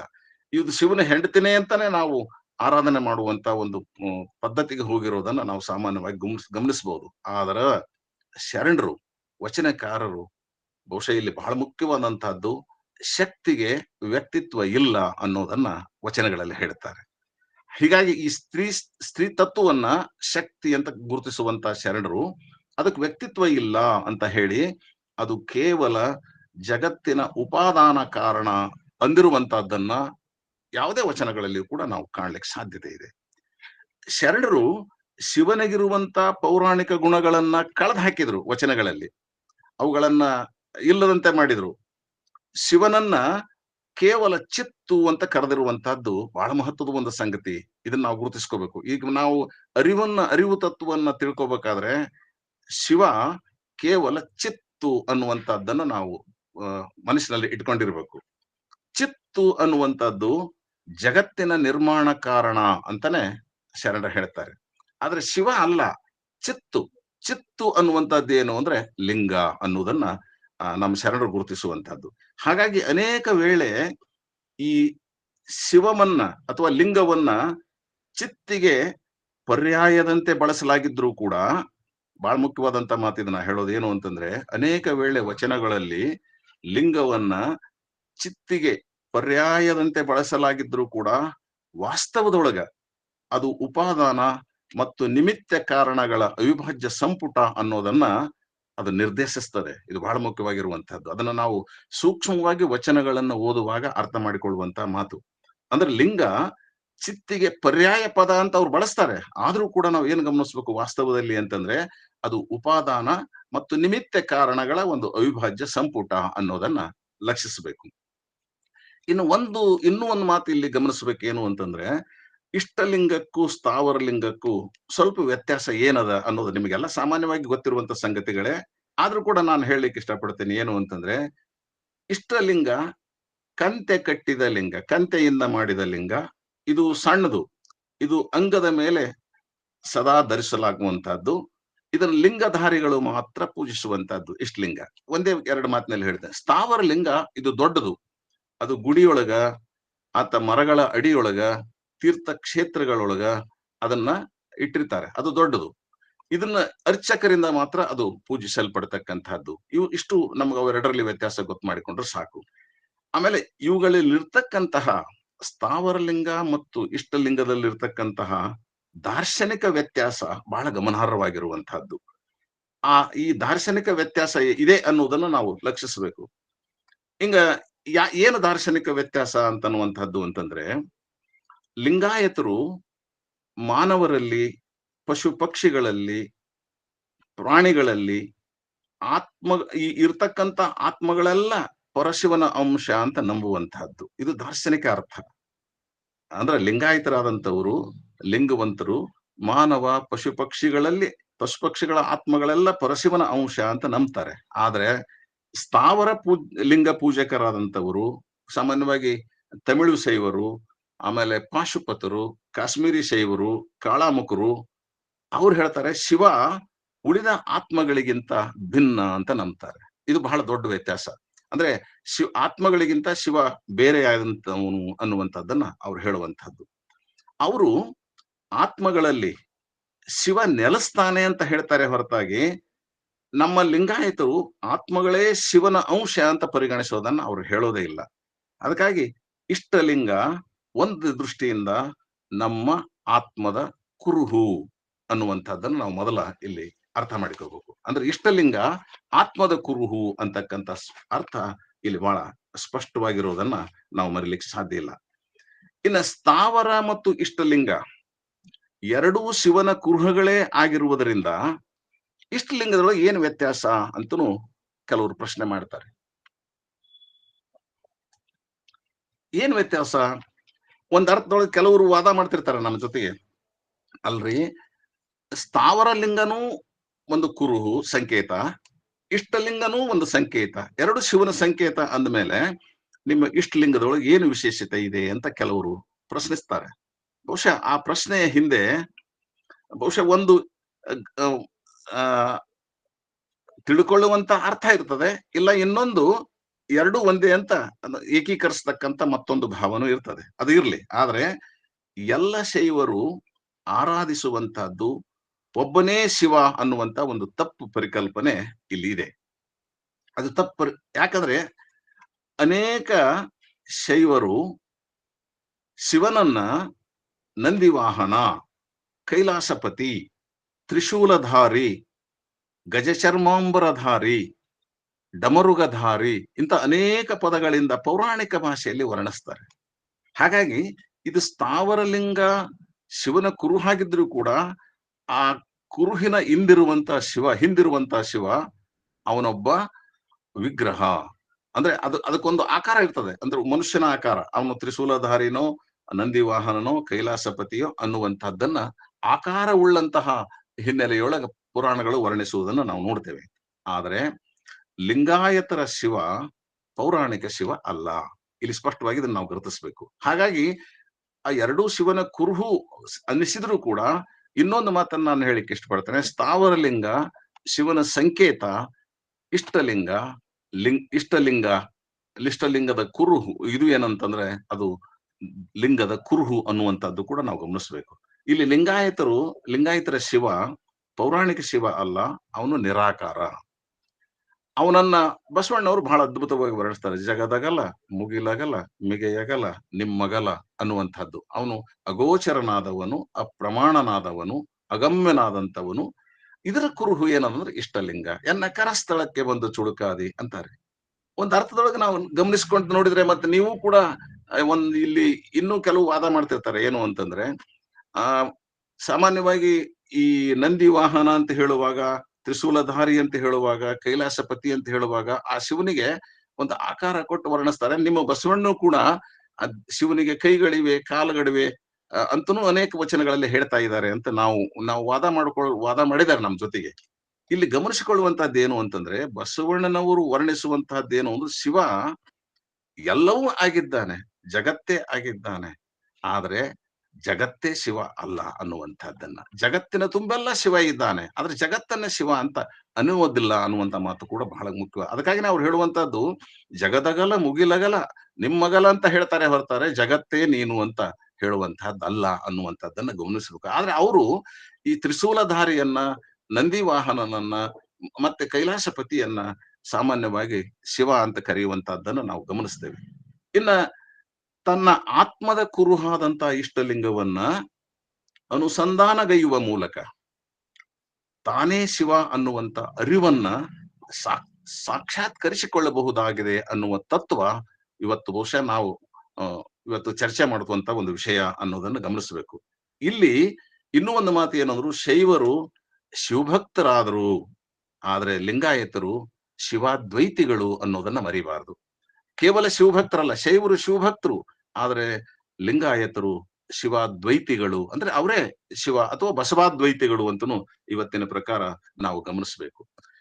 ಇನ್ನೊಂದು ಮಾತು ಏನು ಅಂತಂತಂದ್ರೆ, ಶಿವ ಅನ್ನುವಂತ ಶರಣರ ದೃಷ್ಟಿಯೊಳಗ ಕೈಲಾಸಪತಿ ಅಲ್ಲ, ಆಮೇಲೆ ಪೌರಾಣಿಕವಾದಂತ ವ್ಯಕ್ತಿ ಅಲ್ಲ, ಅವನನ್ನ ನಂದಿವಾಹನ ಅಂತ ಹೇಳುವಂಗಿಲ್ಲ. ಆದ್ರೆ ಬಸವಣ್ಣನವರ ಪ್ರಕಾರ ಶಿವ ಪರಮಾತ್ಮ ಅಂದ್ರ ಸತ್ ಚಿತ್ ಆನಂದ ನಿತ್ಯ ಪರಿಪೂರ್ಣ. 5 ಲಕ್ಷಣಗಳನ್ನ ನಮ್ಮ ದೇವರಿಗೆ ಅವ್ರು ಕೊಡ್ತಾರೆ, ಶಿವನಿಗೆ. ಅಂದ್ರೆ ಇದು ಶಿವ ಹೊರಗಿಲ್ಲ, ಹೊರಗೆ ನೋಡೋದಲ್ಲ, ವಿಗ್ರಹಗಳಲ್ಲೆಲ್ಲ, ಮೂರ್ತಿಗಳಲ್ಲೆಲ್ಲ, ಅಥವಾ ಹೊರಗಿನ ನಮ್ಮಿಂದ ಹೊರಗಲ್ಲ.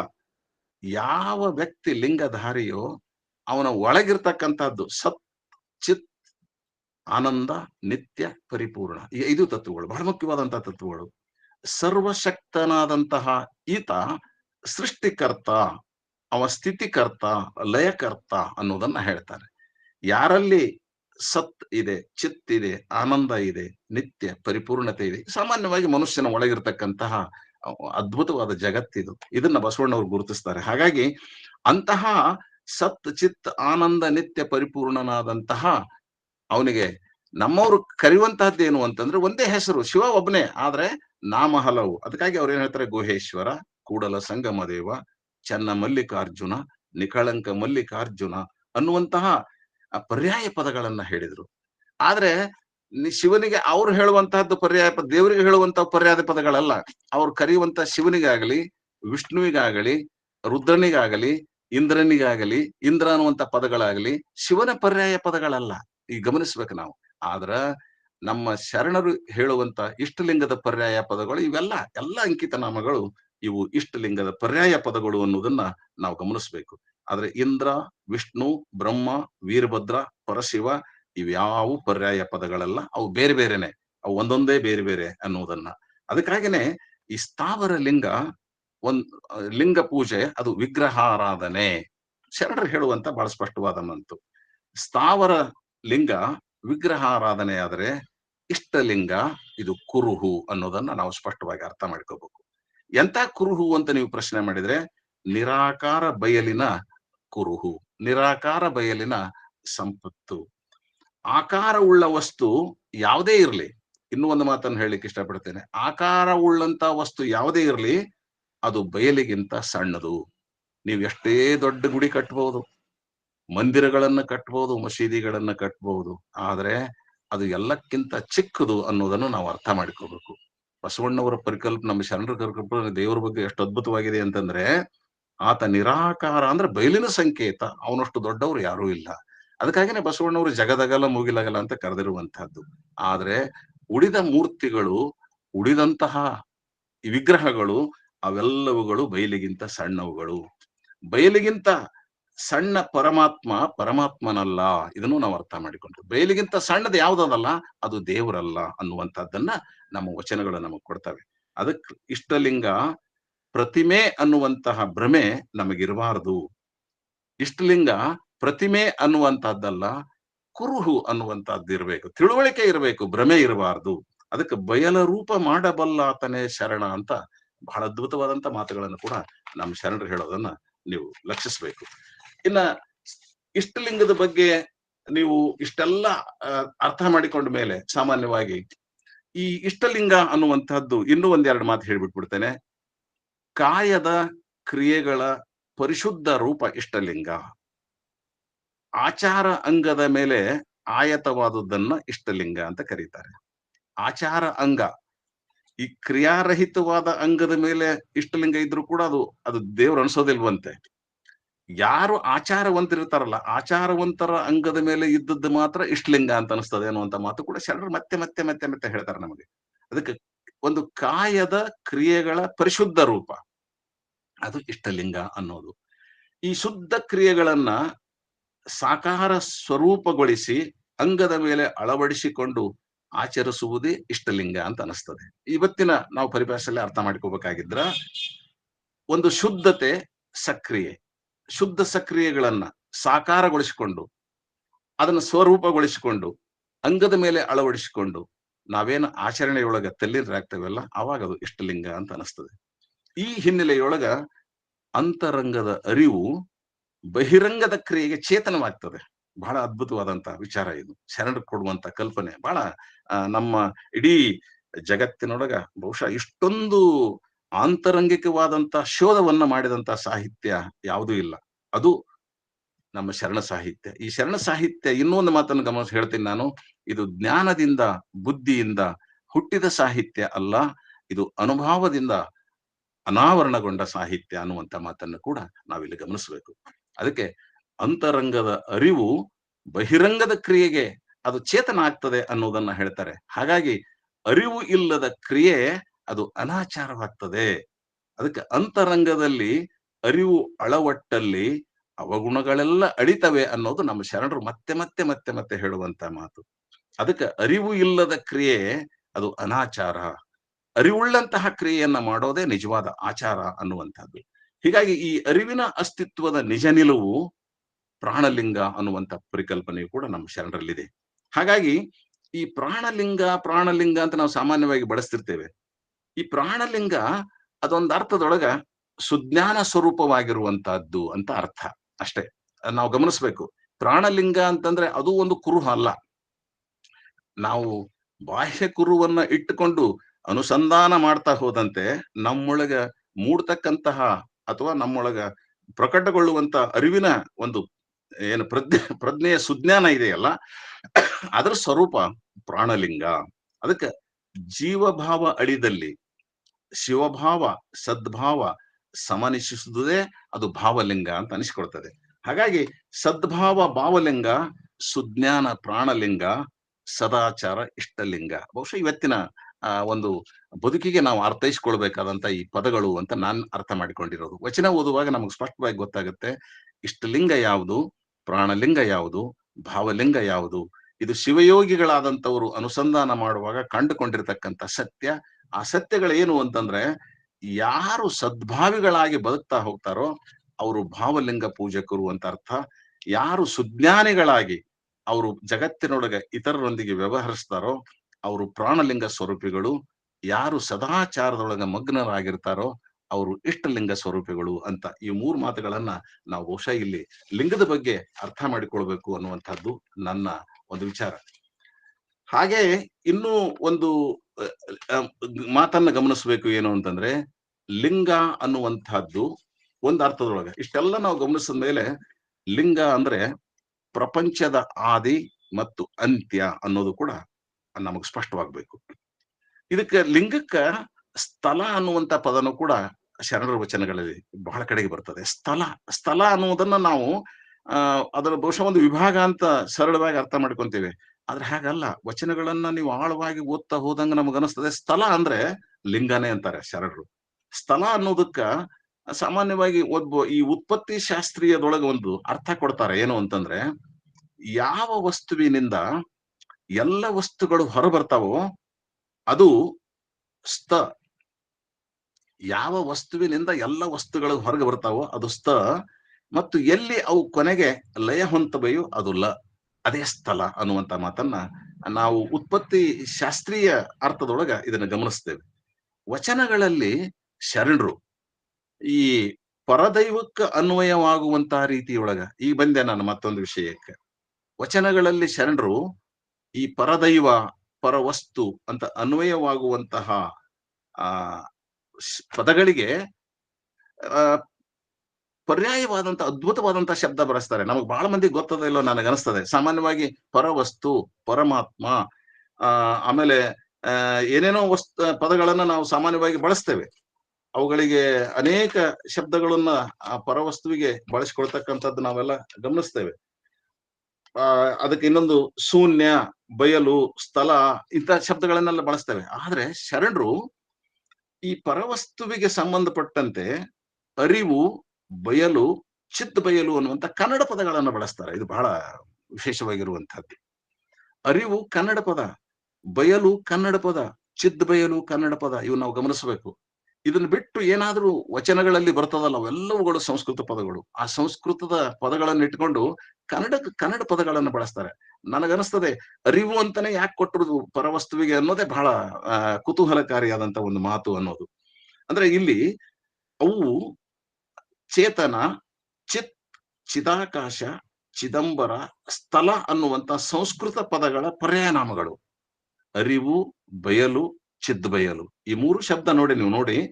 ಚೇತನ ಅಂತ ಯಾವ್ದಕ್ ಕರಿತೇವೆಯೋ, ಚಿತ್ ಅಂತ ಯಾವ್ದಕ್ ಕರಿತೇವೆಯೋ, ಚಿದಾಕಾಶ ಅಂತ ಯಾವ್ದಕ್ ಕರಿತೇವೆಯೋ, ಚಿದಂಬರ ಅಂತ ಯಾವ್ದಕ್ ಕರೆಸ್ತೇವೆ, ಸ್ಥಳ ಅಂತ ಯಾವ್ದಕ್ ಕರಿತೇವೆ, ಈ ಪದದ ಪರ್ಯಾಯ ಪದಗಳು ಕನ್ನಡದೊಳಗೆ ಯಾವುವು ಅಂದ್ರ ಮೂರೇ ಶಬ್ದಗಳು. ಒಂದು ಅರಿವು, ಇನ್ನೊಂದು ಬಯಲು, ಮತ್ತೊಂದು ಚಿದ್ ಬಯಲು ಅನ್ನುವಂತಹದ್ದು.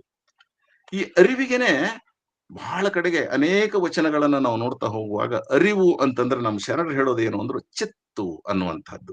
ಚಿತ್ತು ಶಬ್ದ ನೋಡ್ರಿ. ಅರಿವು ಅಂದ್ರೆ ಚಿತ್ತು. ಚಿತ್ ಅಂದ್ರೆ ಮನಸ್ಸಲ್ಲ. ಬಹಳ ಮಂದಿ ಚಿತ್ ಅಂದ ಕೂಡಲೇ ಮನಸ್ಸು, ಚಿತ್ ಕಡೆ ಹೋಗ್ಯದ ಅಂತ ಕೇಳ್ತಾರೆ. ನಮ್ಮ ಹಳ್ಳಿ ಭಾಷೆ ಒಳಗೆ ಬಹಳ ಸರಳವಾಗಿ ಕೇಳ್ತಾರೆ. ಚಿತ್ ಎಲ್ಲಿ ಹೋಗ್ಯದ ಅಂದ್ರೆ ಅರಿವು ಎಲ್ಲಿ ಹೋಗ್ಯದ ಅಂದ್ರೆ ಮರಿವೆಯೊಳಗೆ ಸಿಕ್ಕದ ಅಂತ ಅರ್ಥ. ಅದು ನಮ್ಮ ಶರಣರ ಒಂದು ಆಲೋಚನೆಗಳು ಬಹಳ ಗಂಭೀರವಾದಂತವುಗಳು ಮತ್ತು ಚಿಂತನ ಭರಿತವಾದಂತವುಗಳು. ನಾವು ಯಾವುದೇ ಸಂದರ್ಭದೊಳಗೂ ನಾನು ಬಹಳ ಸಲ ಹೇಳ್ತಿರ್ತೀನಿ, ತತ್ವಜ್ಞಾನಕ್ಕ, ಜಗತ್ತಿನ ತತ್ವಜ್ಞಾನಕ್ಕ ಅದ್ಭುತವಾದಂತ ಕನ್ನಡದ ಭಾಷೆಗಳನ್ನು ಬಳಸಿ ಅದನ್ನ ಮಹಾ ಕೊಡುಗೆ ಕೊಟ್ಟವರು ಯಾರು ಅಂದ್ರೆ ನಮ್ಮ ಶರಣರು. ಆ ತತ್ವಜ್ಞಾನದ ಭಾಷೆಗಳು ಸಂಸ್ಕೃತದೊಳಗಿರುವಂತ ಭ್ರಮೆ ನಮಗೆ ಇರಬಾರ್ದು. ಬೇರೆ ಭಾಷೆಗಳು ಇವೇನು ಅಂತಂದ ಈ ತತ್ವಶಾಸ್ತ್ರ ಪ್ರಾಧ್ಯಾಪಕರು ಭ್ರಮೆಗೊಳಗೆ ಆಗಿರ್ತಾರೆ. ಆದ್ರೆ ಈ ಕನ್ನಡ ಪದಗಳನ್ನು ಗಮನಿಸಿದ್ರೆ ಇವು ಬಹುಶಃ ಅರಿವಿಗೆ ಸಮಾನವಾದ, ಬಯಲಿಗೆ ಸಮಾನವಾದ, ಚಿದ್ ಬಯಲಿಗೆ ಸಮಾನವಾದಂತ ಪದಗಳು ಸಂಸ್ಕೃತದ ಈ ಯಾವ ಪದಗಳು ಇಲ್ಲ. ಚೇತನ ಅನ್ನುವಂಥದ್ದಾಗ್ಲಿ, ಚಿತ್ ಅನ್ನುವಂಥದ್ದಾಗ್ಲಿ, ಚಿದಾಕಾಶ, ಚಿದಂಬರ ಇವುಗಳಿಗೆ ಪರ್ಯಾಯವಾಗಿ ಅದ್ಭುತವಾದ ಪದಗಳನ್ನ ಕನ್ನಡದವರು ತರ್ತಾರೆ. ಅದಕ್ಕಾಗಿ ನಾನು ಇನ್ನೊಂದು ಕಡೆಗೂ ಹೇಳಿದೆ, ಕನ್ನಡದಲ್ಲಿ ಆಧ್ಯಾತ್ಮ, ಇದು ಸಂಸ್ಕೃತದೊಳಗೆ ಯಾರು ಆಧ್ಯಾತ್ಮ ಅನ್ನುವಂಥದ್ದನ್ನ ಹಿಡ್ಕೊಂಡು ಹೊಂಟಾರ ಇವತ್ತು ನಮ್ಮವರೆಲ್ಲ, ಆಧ್ಯಾತ್ಮದ ಪ್ರವಚನಗಳು ಅಂತ ಹಾಕ್ತಾರಲ್ಲ, ಅವೆಲ್ಲವುಗಳು ನಮ್ಮವಲ್ಲ. ಆ ಆಧ್ಯಾತ್ಮ ಅನ್ನುವಂಥದ್ದು ನಮ್ಮದಲ್ಲ. ನಮ್ಮದೇನು ಅಂದ್ರೆ ಅನುಭಾವ ಅನ್ನುವಂಥದ್ದು. ಆಧ್ಯಾತ್ಮ ಅನ್ನುವಂತ ಪದಕ್ಕೆ ಅನುಭಾವ ಅನ್ನುವಂತಹ ಅರ್ಥ ಕೊಟ್ಟಂತಹ ಮಹಾದಾರ್ಶನಿಕತೆ ಎಲ್ಲಿಯಾದ್ರೂ ಇದೆ ಅದು ವಚನಗಳಲ್ಲಿದೆ ಅನ್ನುವಂಥದ್ದು ಕೂಡ ಇಲ್ಲಿ ಗಮನಾರ್ಹವಾಗಿರುವಂತಹದ್ದು. ಹಾಗಾಗಿ ಈ ಅರಿವು ಅನ್ನುವಂತಹದ್ದು ಏನಿದೆ ಅಂತ ನಾವು ಗಮನಿಸಿಕೊಂಡ್ರೆ ಅದು ಚಿತ್ತು ಅಂತ ಮೊದಲು ಸರಳವಾಗಿ ನಾವು ಅರ್ಥ ಮಾಡಿಕೊಳ್ಳೋಣ. ಚಿತ್ತು ಅಂದ್ರೆ ಏನು ಅಂದ ಕೂಡಲೇ ಇನ್ನೊಂದು ಶಬ್ದ ನಾವು ಸ್ವಲ್ಪ ಗಮನಿಸಬೇಕು ಅಂತಂದ್ರೆ ಅದು ಬಯಲು ಅಂತನೂ ಅರ್ಥ. ಮತ್ತೊಂದು ಏನಪ್ಪಾ ಅಂತಂದ್ರೆ ಆಕಾಶ ಅಂತನೂ ಅರ್ಥ. ಅಂದ್ರೆ ಆಕಾಶ ಅಥವಾ ಬಯಲಿನಂತೆ ನಮ್ಮ ಶರಣರು ಹೇಳಿದ ವಚನಗಳಲ್ಲಿ ಅರಿವು ಅದು ಅಪರಿಮಿತವಾದದ್ದು ಅಂತ. ಬಹುಶಃ ಅಪರಿಮಿತ, ಅದಕ್ಕೊಂದು ಮಿತಿ ಇಲ್ಲ, ಅರಿವಿಗೆ ಮಿತಿ ಇಲ್ಲ, ಅದು ಅಪರಿಮಿತವಾದಂತಹದ್ದು. ಯಾವುದೇ ವಸ್ತು ಅದರ ಗಾತ್ರ, ಅದರ ಆಕಾರ ಮತ್ತು ಗುಣ ಏನೇ ಇರಲಿ, ಯಾವುದೇ ವಸ್ತುವಿನ ಆಕಾರ ಏನೇ ಇರಲಿ, ಗುಣ ಏನೇ ಇರಲಿ, ಗಾತ್ರ ಏನೇ ಇರಲಿ, ಏನೇ ಬರಲಿ, ಅವೆಲ್ಲವುಗಳು ಬಯಲಿನಲ್ಲೇ ಇರಬೇಕು ಅನ್ನುವಂತಹ ಮಹಾಸತ್ಯ ಹೇಳಿದವರು ಶರಣರು. ಅದು ಏನೇ ಇರಲಿ ನೋಡಿ, ಇದು ಯಾವುದೇ ಇರಲಿ, ಯಾವುದೇ ವಸ್ತು ಇವತ್ತು ವಿಜ್ಞಾನ ಎಷ್ಟೇ ಮುಂದುವರೆಬಹುದು, ನಾವು ಆಕಾಶಕಾಯಿಗಳನ್ನ ಏನೇನೋ ಹಾರಿ ಬಿಡಬಹುದು, ಇವತ್ತು ಆಕಾಶದೊಳಗೊಂಡು ಏನೇನೋ ನೋಡ್ಬೋದು, ಅವೆಲ್ಲವುಗಳು ಬಯಲಿಗಿಂತ ಸಣ್ಣವುಗಳು ಅನ್ನೋದು, ಅವೆಲ್ಲವೂ ಬಯಲಿನಲ್ಲೇ ಇವೆ ಅನ್ನುವಂಥದ್ದನ್ನ ಹೇಳುವಂತಹದ್ದು. ಆಕಾಶದಲ್ಲಿ ಇಲ್ಲದ ವಸ್ತು ಯಾವುದೂ ಇಲ್ಲವಾಗಿರುವುದರಿಂದ ಆಕಾಶ ಅಥವಾ ಬಯಲು ಜಗತ್ತಿಗಿಂತ ದೊಡ್ಡದಿರಲೇಬೇಕು. ಆ ಬಯಲನ್ನು ಒಳಗೊಂಡಂತಹ ಪರಶಿವ ಅನ್ನುವಂತ ಅಪರಿಮಿತ ಚಿತ್ತು ಇನ್ನೂ ದೊಡ್ಡದು. ಅದನ್ನೇ ಬಸವಣ್ಣನವರು ಜಗದಗಲ ಮುಗಿಲಗಲ ಅಂತ ಕರೆದು ಅದು ಅರಿವು ಅನ್ನುವಂತ ಪರಿಕಲ್ಪನೆಯನ್ನ ನಮಗೆ ಮೂಡಿಸ್ತಾ ಇದ್ದಾರೆ. ಅದಕ್ಕೆ ಎಲ್ಲ ವಸ್ತುಗಳು ಜಗತ್ತಿನಲ್ಲಿಯೇ ಇರಬೇಕು, ಆದ್ರೆ ಯಾವ ವಸ್ತು ಇಲ್ಲದಂತಹ ಬಯಲಿರ್ಲಿಕ್ಕೆ ಸಾಧ್ಯ ಇಲ್ಲ ಅನ್ನುವಂತಹದ್ದು ಕೂಡ. ಅಂದ್ರೆ ಎಲ್ಲವೂ ಪರಮಾತ್ಮನಲ್ಲಿದೆ, ಪರಮಾತ್ಮನಲ್ಲಿಲ್ಲದಂತ ವಸ್ತು ಜಗತ್ತಿನೊಳಗೆ ಇಲ್ಲ. ಹಾಗಾಗಿ ಇಷ್ಟಲಿಂಗ ಪರಮಾತ್ಮನ ಕುರುಹು ಅನ್ನುವಂತ ಪದ ಬಂದಾಗ ಅದರ ವೈಶಾಲ್ಯತೆ, ವಿಶಾಲವಾದ ಅರ್ಥವನ್ನ ನಾವಿಲ್ಲಿ ಬಹುಶಃ ಮಾಡ್ಕೋಬೇಕು ಅಂತ ಅನ್ನುವಂಥದ್ದು. ಸಾಮಾನ್ಯವಾಗಿ ಶರಣರು ತಮ್ಮ ಪರಿಕಲ್ಪನೆಯ ದೈವಕ್ಕೆ ಅನ್ವಯವಾಗುವಂತೆ ಬಳಸಿರುವಂತ ಈ ಪದ ಅಂದ್ರೆ ಅರಿವು ಅನ್ನುವಂಥದ್ದೇನಿದೆಯಲ್ಲ, ಇದು ಲಿಂಗ ಪದದ ಕುರುಹುನ ಸಂಕೇತ, ಅರಿವಿನ ಸಂಕೇತ ಕುರುಹು ಅಂತ ನಾವು ಹೇಳ್ಕೊಂತ ಇರುವಂತ ವೇಳೆಯೊಳಗ ಅದನ್ನ ಇಷ್ಟಲಿಂಗದ ಅಥವಾ ಇಷ್ಟಲಿಂಗವನ್ನ ಅರಿಯುವಂತಹದ್ದು, ಚರಲಿಂಗವನ್ನ ಅರಿಯುವಂತಹದ್ದು, ಸ್ಥಾವರಲಿಂಗಕ್ಕೂ ಅರಿಬೇಕು ಅಂತ ಅನ್ವಯಿಸ್ಕೊಳ್ಳಿಕ್ ಸಾಧ್ಯತೆ ಇದೆ. ಯಾಕಂದ್ರೆ ಇವೆಲ್ಲವುಗಳು ಆ ದೇವನ ಕುರುಹು ಅನ್ನೋದನ್ನ ನಾವು ಗಮನಿಸ್ತೇವೆ. ಇನ್ನ ಈ ಒಂದು ಮಾತನ್ನ ಕೆಲವರು ಹೇಳ್ತಾ ಇರ್ತಾರೆ, ಲಿಂಗದ ಬಗ್ಗೆ ಹೇಳುವಂತ ವಿಷಯ ಬಂದಾಗ ಕೆಲವರು ಬಹಳ ಚೆನ್ನಾಗಿ ಮಾತಾಡ್ತಾರೆ. ನೀವು ಅವ್ರನ್ನ ಕೇಳಬೇಕು ಏನು ಅಂತಂದ್ರೆ, ಎಲ್ಲ ವಸ್ತುಗಳು ಎಲ್ಲಿ ಲೀನವಾಗ್ತವೆಯೋ ಅದು ಎಲ್ಲ ವಸ್ತುಗಳು ಎಲ್ಲಿ ಗಮಿಸ್ತಾವೋ ಅಥವಾ ಹೊರಬೀಳ್ತವೆ ಅದು ಅಂದರೆ ಲಿಂಗ ಅಂತ ಹೇಳ್ತಿರ್ತಾರೆ. ಇದು ಒಂದು ಅರ್ಥ ಒಳಗೆ ನನಗನ್ನಿಸ್ತದೆ, ಇದು ರಂಜನೀಯವಾದಂತ ಒಂದು ಅರ್ಥ ಅಂತ ಅನಿಸ್ತದೆ. ನಮ್ಮ ವಚನಗಳನ್ನ ನೋಡಿದ್ರೆ ಇದು ರಂಜನೀಯವಾದ ಅರ್ಥ, ಇದನ್ನ ನಾವು ಒಪ್ಪಬಹುದು ಅಥವಾ ತಿರಸ್ಕರಿಸಬಹುದು, ಅದು ಮುಖ್ಯವಾದಂತಹದ್ದಲ್ಲ. ಆದ್ರೆ ಲಿಂಗ ಅನ್ನುವಂಥದ್ದು ನಾನು ಈಗ ಮೊದಲೇ ಹೇಳಿದ್ನಲ್ಲ, ಅದು ಪ್ರಪಂಚದ ಆದಿ ಮತ್ತು ಅಂತ್ಯ ಅನ್ನೋದನ್ನು ಮಾತ್ರ ನಾವು ಗಮನಿಸಿಕೊಂಡ್ರೆ ಸಾಕು ಅನ್ನುವಂಥದ್ದು. ನಾನು ಇನ್ನೂ ಒಂದು ಮಾತನ್ನ ಏನ್ ಹೇಳ್ಬೇಕು ಅಂತಂದ್ರೆ, ಲಿಂಗ ತತ್ವಕ್ಕ ದಾರ್ಶನಿಕವಾದಂತ ಒಂದು ಅರ್ಥ ಇದೆ ಅಂತ ನಾ ಹೇಳಿದ್ನಲ್ಲ, ಅದು ಏನು ಅಂದ್ರೆ ಇಷ್ಟಲಿಂಗಕ್ಕೂ ಕೂಡ ಪುರುಷ ತತ್ವ ಮತ್ತು ಸ್ತ್ರೀ ತತ್ವ ಅವೆರಡನ್ನೂ ಒಳಗೊಂಡಂತಹ ಇಷ್ಟಲಿಂಗವನ್ನ ಅರಿಬೇಕಾದ್ರೆ ಅದು ಅರಿವು ಬಹಳ ಮುಖ್ಯ. ಇದನ್ನ ಸಾಮಾನ್ಯವಾದಂತಹ ಹಿನ್ನೆಲೆಯೊಳಗ ಚಿತ್ ಮತ್ತು ಶಕ್ತಿ ಅಂತ ನಮ್ಮ ಶರಣರು ಬಳಸ್ತಾರೆ. ಚಿತ್ ಮತ್ತು ಶಕ್ತಿ ಅವೆರಡರ ಸಂಪುಟವನ್ನ ಇಷ್ಟಲಿಂಗ ಅಂತ ನಾವು ಗುರುತಿಸಿಕೊಳ್ಳಿಕ್ಕೆ ಸಾಧ್ಯ ಇದೆ. ಮತ್ತೆ ಇದನ್ನ ಇಷ್ಟಲಿಂಗವನ್ನ ಅರಿಯೋದು ಹೇಗೆ, ಅರಿಯುವಂತಹದ್ದು ಏನು ಅಂತಕ್ಕಂಥ ಪ್ರಶ್ನೆ ಬಂದಾಗ ಅದನ್ನ ಅರಿಲಿಕ್ಕೆ ಹೇಗೆ ಸಾಧ್ಯ? ಸಾಮಾನ್ಯವಾಗಿ ಅಂತರಂಗದ ಅರಿವು ಬಹಿರಂಗದ ಕ್ರಿಯೆಗೆ ಚೇತನ ಅನ್ನುವಂತ ಮಾತುಗಳೆಲ್ಲ ನಾವು ಕೇಳ್ತೇವೆ. ಅಂದ್ರೆ ಅರಿವು ಇಲ್ಲದ ಕ್ರಿಯೆ ಬೇಕಾಗಿಲ್ಲ ಅನ್ನುವಂಥದ್ದನ್ನು ನಾವು ನೋಡ್ತೇವೆ. ಈ ಅರಿವಿನ ಅಸ್ತಿತ್ವದ ನಿಜ ನಿಲುವು ಯಾವುದು ಅಂತ ಪ್ರಶ್ನೆ ಮಾಡಿದ್ರೆ, ನಾನು ಈಗ ತಾನೇ ಹೇಳಿದೆ, ಅದು ಪ್ರಾಣಲಿಂಗ ಅಂದ್ರೆ ಸುಜ್ಞಾನ ಅನ್ನುವಂಥದ್ದು. ಅದಕ್ಕಾಗಿ ನಾವು ಒಬ್ಬ ಶರಣ ಬಹಳ ಚಂದ ಬರೀತಾನೆ, ಅರಿತವನೇ ಚಿರಂಜೀವಿ ನೋಡ ಅಂತ ಒಂದು ಮಾತು ಬರ್ತದೆ, ಸಿದ್ದರಾಮ ಹೇಳುವಂತಹದ್ದು. ಅರಿಯದ ಅರಿವು ಮಹಾಜ್ಞಾನ. ನೋಡಿ, ಇಲ್ಲಿ ಒಂದು ಮಾತಿದೆ, ಯಾವುದು ಅರಿಲಿಕ್ಕೆ ಸಾಧ್ಯ ಇಲ್ಲವೋ ಅಂತಹ ಅರಿವು ಯಾವ್ದಿದೆಯಲ್ಲ ಅದನ್ನು ಮಹಾಜ್ಞಾನ ಅಂತ ಕರೀತಾರೆ. ಜ್ಞಾನಕ್ಕೂ ಮಹಾಜ್ಞಾನಕ್ಕೂ ಇರುವಂತ ವ್ಯತ್ಯಾಸ ಬಹಳ ಮುಖ್ಯವಾಗಿರುವಂತಹದ್ದು. ಇದನ್ನ ಮೋಕ್ಷದ ಇರುವು ಅಂತನೂ ಕೆಲವು ಶರಣರು ಹೇಳೋದನ್ನ ನಾವು ಗಮನಿಸ್ಬೇಕು. ಅರಿವುಳ್ಳವನಿಗೆ ಗುರುವಿನ ಹಂಗ್ ಬೇಕಾಗಿಲ್ಲ ಅನ್ನುವಂತ ವಿಚಾರಗಳು ಕೂಡ ನಮ್ಮ ಶರಣರಲ್ಲಿದೆ. ಅರಿವುಳ್ಳವನಿಗೆ ಗುರುವಿನ ಹಂಗ ಬೇಡ, ಲಿಂಗದ ಹಂಗ ಬೇಡ, ಜಂಗಮದ ಹಂಗೂ ಬೇಕಾಗಿಲ್ಲ. ಅದಕ್ಕ ಅರಿವನ್ನ ನಾವು ಅರಿಬೇಕಾದ್ರೆ, ಅರಿವನ್ನ ಅರಿಯಲು ಕುರುಹನ್ನು ಕೂಡ ಮರಿಬೇಕು ಅಂತ. ಇದು ಕುರುಹು ತಾತ್ಕಾಲಿಕವಾಗಿರುವಂತಹದ್ದು. ಅದಕ್ಕಾಗಿನೇ ನಮ್ಮ ಶರಣರು ಇಷ್ಟಲಿಂಗ ಪೂಜೆಯನ್ನ ಕರಸ್ಥಲದಲ್ಲಿಟ್ಟು ಅದನ್ನ ಪ್ರಾಣಲಿಂಗಕ್ಕೆ ಹೋಗುವುದಂತ ವಿಚಾರ, ಆಮೇಲೆ ಭಾವಲಿಂಗದೊಳಗ ತಲ್ಲೀನರಾಗುವಂತ ವಿಚಾರಗಳನ್ನ ನಮಗೆ ಗುರುತಿಸ್ತಾರೆ. ಹಾಗಾಗಿ ಅರಿತಲ್ಲೇ ನಾವು ಏನಾದ್ರೂ ತಿಳ್ಕೊಂಡಿವಿ ಅಂತಂದ್ರೆ ಅಂತಹ ವ್ಯಕ್ತಿಗೆ ಏನು ಪ್ರಯೋಜನ ಅಂತಂದ್ರೆ ಅವನು ಮಲಕ್ಕೆ ಹೊರಗಾಗ್ತಾನೆ. ಅಂದ್ರೆ ಮರ್ಯದಲ್ಲಿ ಮಲಕ್ಕೆ ಹೊರಗು, ಅರಿದೊಡೆ ಶರಣ, ಅರಿವಿಲ್ಲದವಂಗೆ ಆಚಾರವಿಲ್ಲ, ಆಚಾರವಿಲ್ಲದವಂಗೆ ಅರಿವಿಲ್ಲ, ಅರಿವೆಂದಡೆ ಅಂಗವೇ ಲಿಂಗವಾಗಿರಬೇಕು. ಬಹಳ ಮುಖ್ಯವಾದಂತ ಮಾತು. ಅರಿವು ಅಂತಂದ್ರೆ ಏನು ಅಂದ್ರೆ ಅಂಗ ಲಿಂಗವಾಗಿರುವಂತಹದ್ದನ್ನ ಅರಿವು ಅಂತ ಗುರುತಿಸುವಂತಹದ್ದನ್ನ ನಾವು ನೋಡ್ತೇವೆ. ಅದಕ್ಕಾಗಿನೇ ಅರಿವೇ ಗುರು, ಆಚಾರವೇ ಶಿಷ್ಯ, ಜ್ಞಾನವೇ ಲಿಂಗ ಅಂತ ನಮ್ಮ ವಚನಗಳಲ್ಲಿ ಬರುವಂತ ಒಂದು ಮಾತು. ಅರಿವು ಅಂದ್ರೆ ಏನು? ಬಹುಶಃ ಈ ಪ್ರಶ್ನೆ ಸ್ವಲ್ಪ ನನಗನ್ಸ್ತದೆ ಚರ್ಚಾಸ್ಪದವಾಗಿರುವಂತಹದ್ದು ಅಂತ. ಅರಿವು ಅನ್ನುವಂತಹದ್ದನ್ನ ಜ್ಞಾನ, ತಿಳುವಳಿಕೆ ಅಂತ ಕೆಲವು ಜನ ಸಾಮಾನ್ಯವಾಗಿ ಬಳಸ್ತಾರೆ. ಆದ್ರೆ ಇದಕ್ಕಿಂತ ಮೇಲ ಅರ್ಥ ಇರೋದು ಅರಿವಿಗೆ ಅನ್ನೋದನ್ನ ನಾವು ವಚನಗಳನ್ನು ಓದುವಾಗ ನಮಗ್ ಬರ್ತದೆ. ಯಾಕಂದ್ರೆ ಒಬ್ಬ ಶರಣ ಬಹಳ ಚೆನ್ನಾಗಿ ಹೇಳ್ತಾನೆ. ಏನಂದ್ರು, ತನ್ನ ತಾನರಿದವಂಗೆ ಅರಿವೇ ಗುರು ಅಂತ ಮುಕ್ತಾಯಕ ಹೇಳುವಂತ ಮಾತು. ತನ್ನ ಅರಿದವಂಗೆ ಅರಿವು ಅದು ಗುರುವಾಗಿ ಬಿಡ್ತದಂತೆ. ಅದಕ್ಕೆ ಅರಿವು ಕೇವಲ ಜ್ಞಾನ ಅಲ್ಲ, ಕೇವಲ ತಿಳುವಳಿಕೆ ಅಲ್ಲ, ಮತ್ತೇನು ಅದು ಅರಿವು ಜ್ಞಾನದ ಬಲ ಅಂತ ಒಬ್ಬ ಶರಣ ಹೇಳ್ತಾನೆ. ಜ್ಞಾನದ ಶಕ್ತಿ ಯಾವುದು ಅಂದ್ರೆ ಅರಿವು, ಜ್ಞಾನ ಅಲ್ಲ.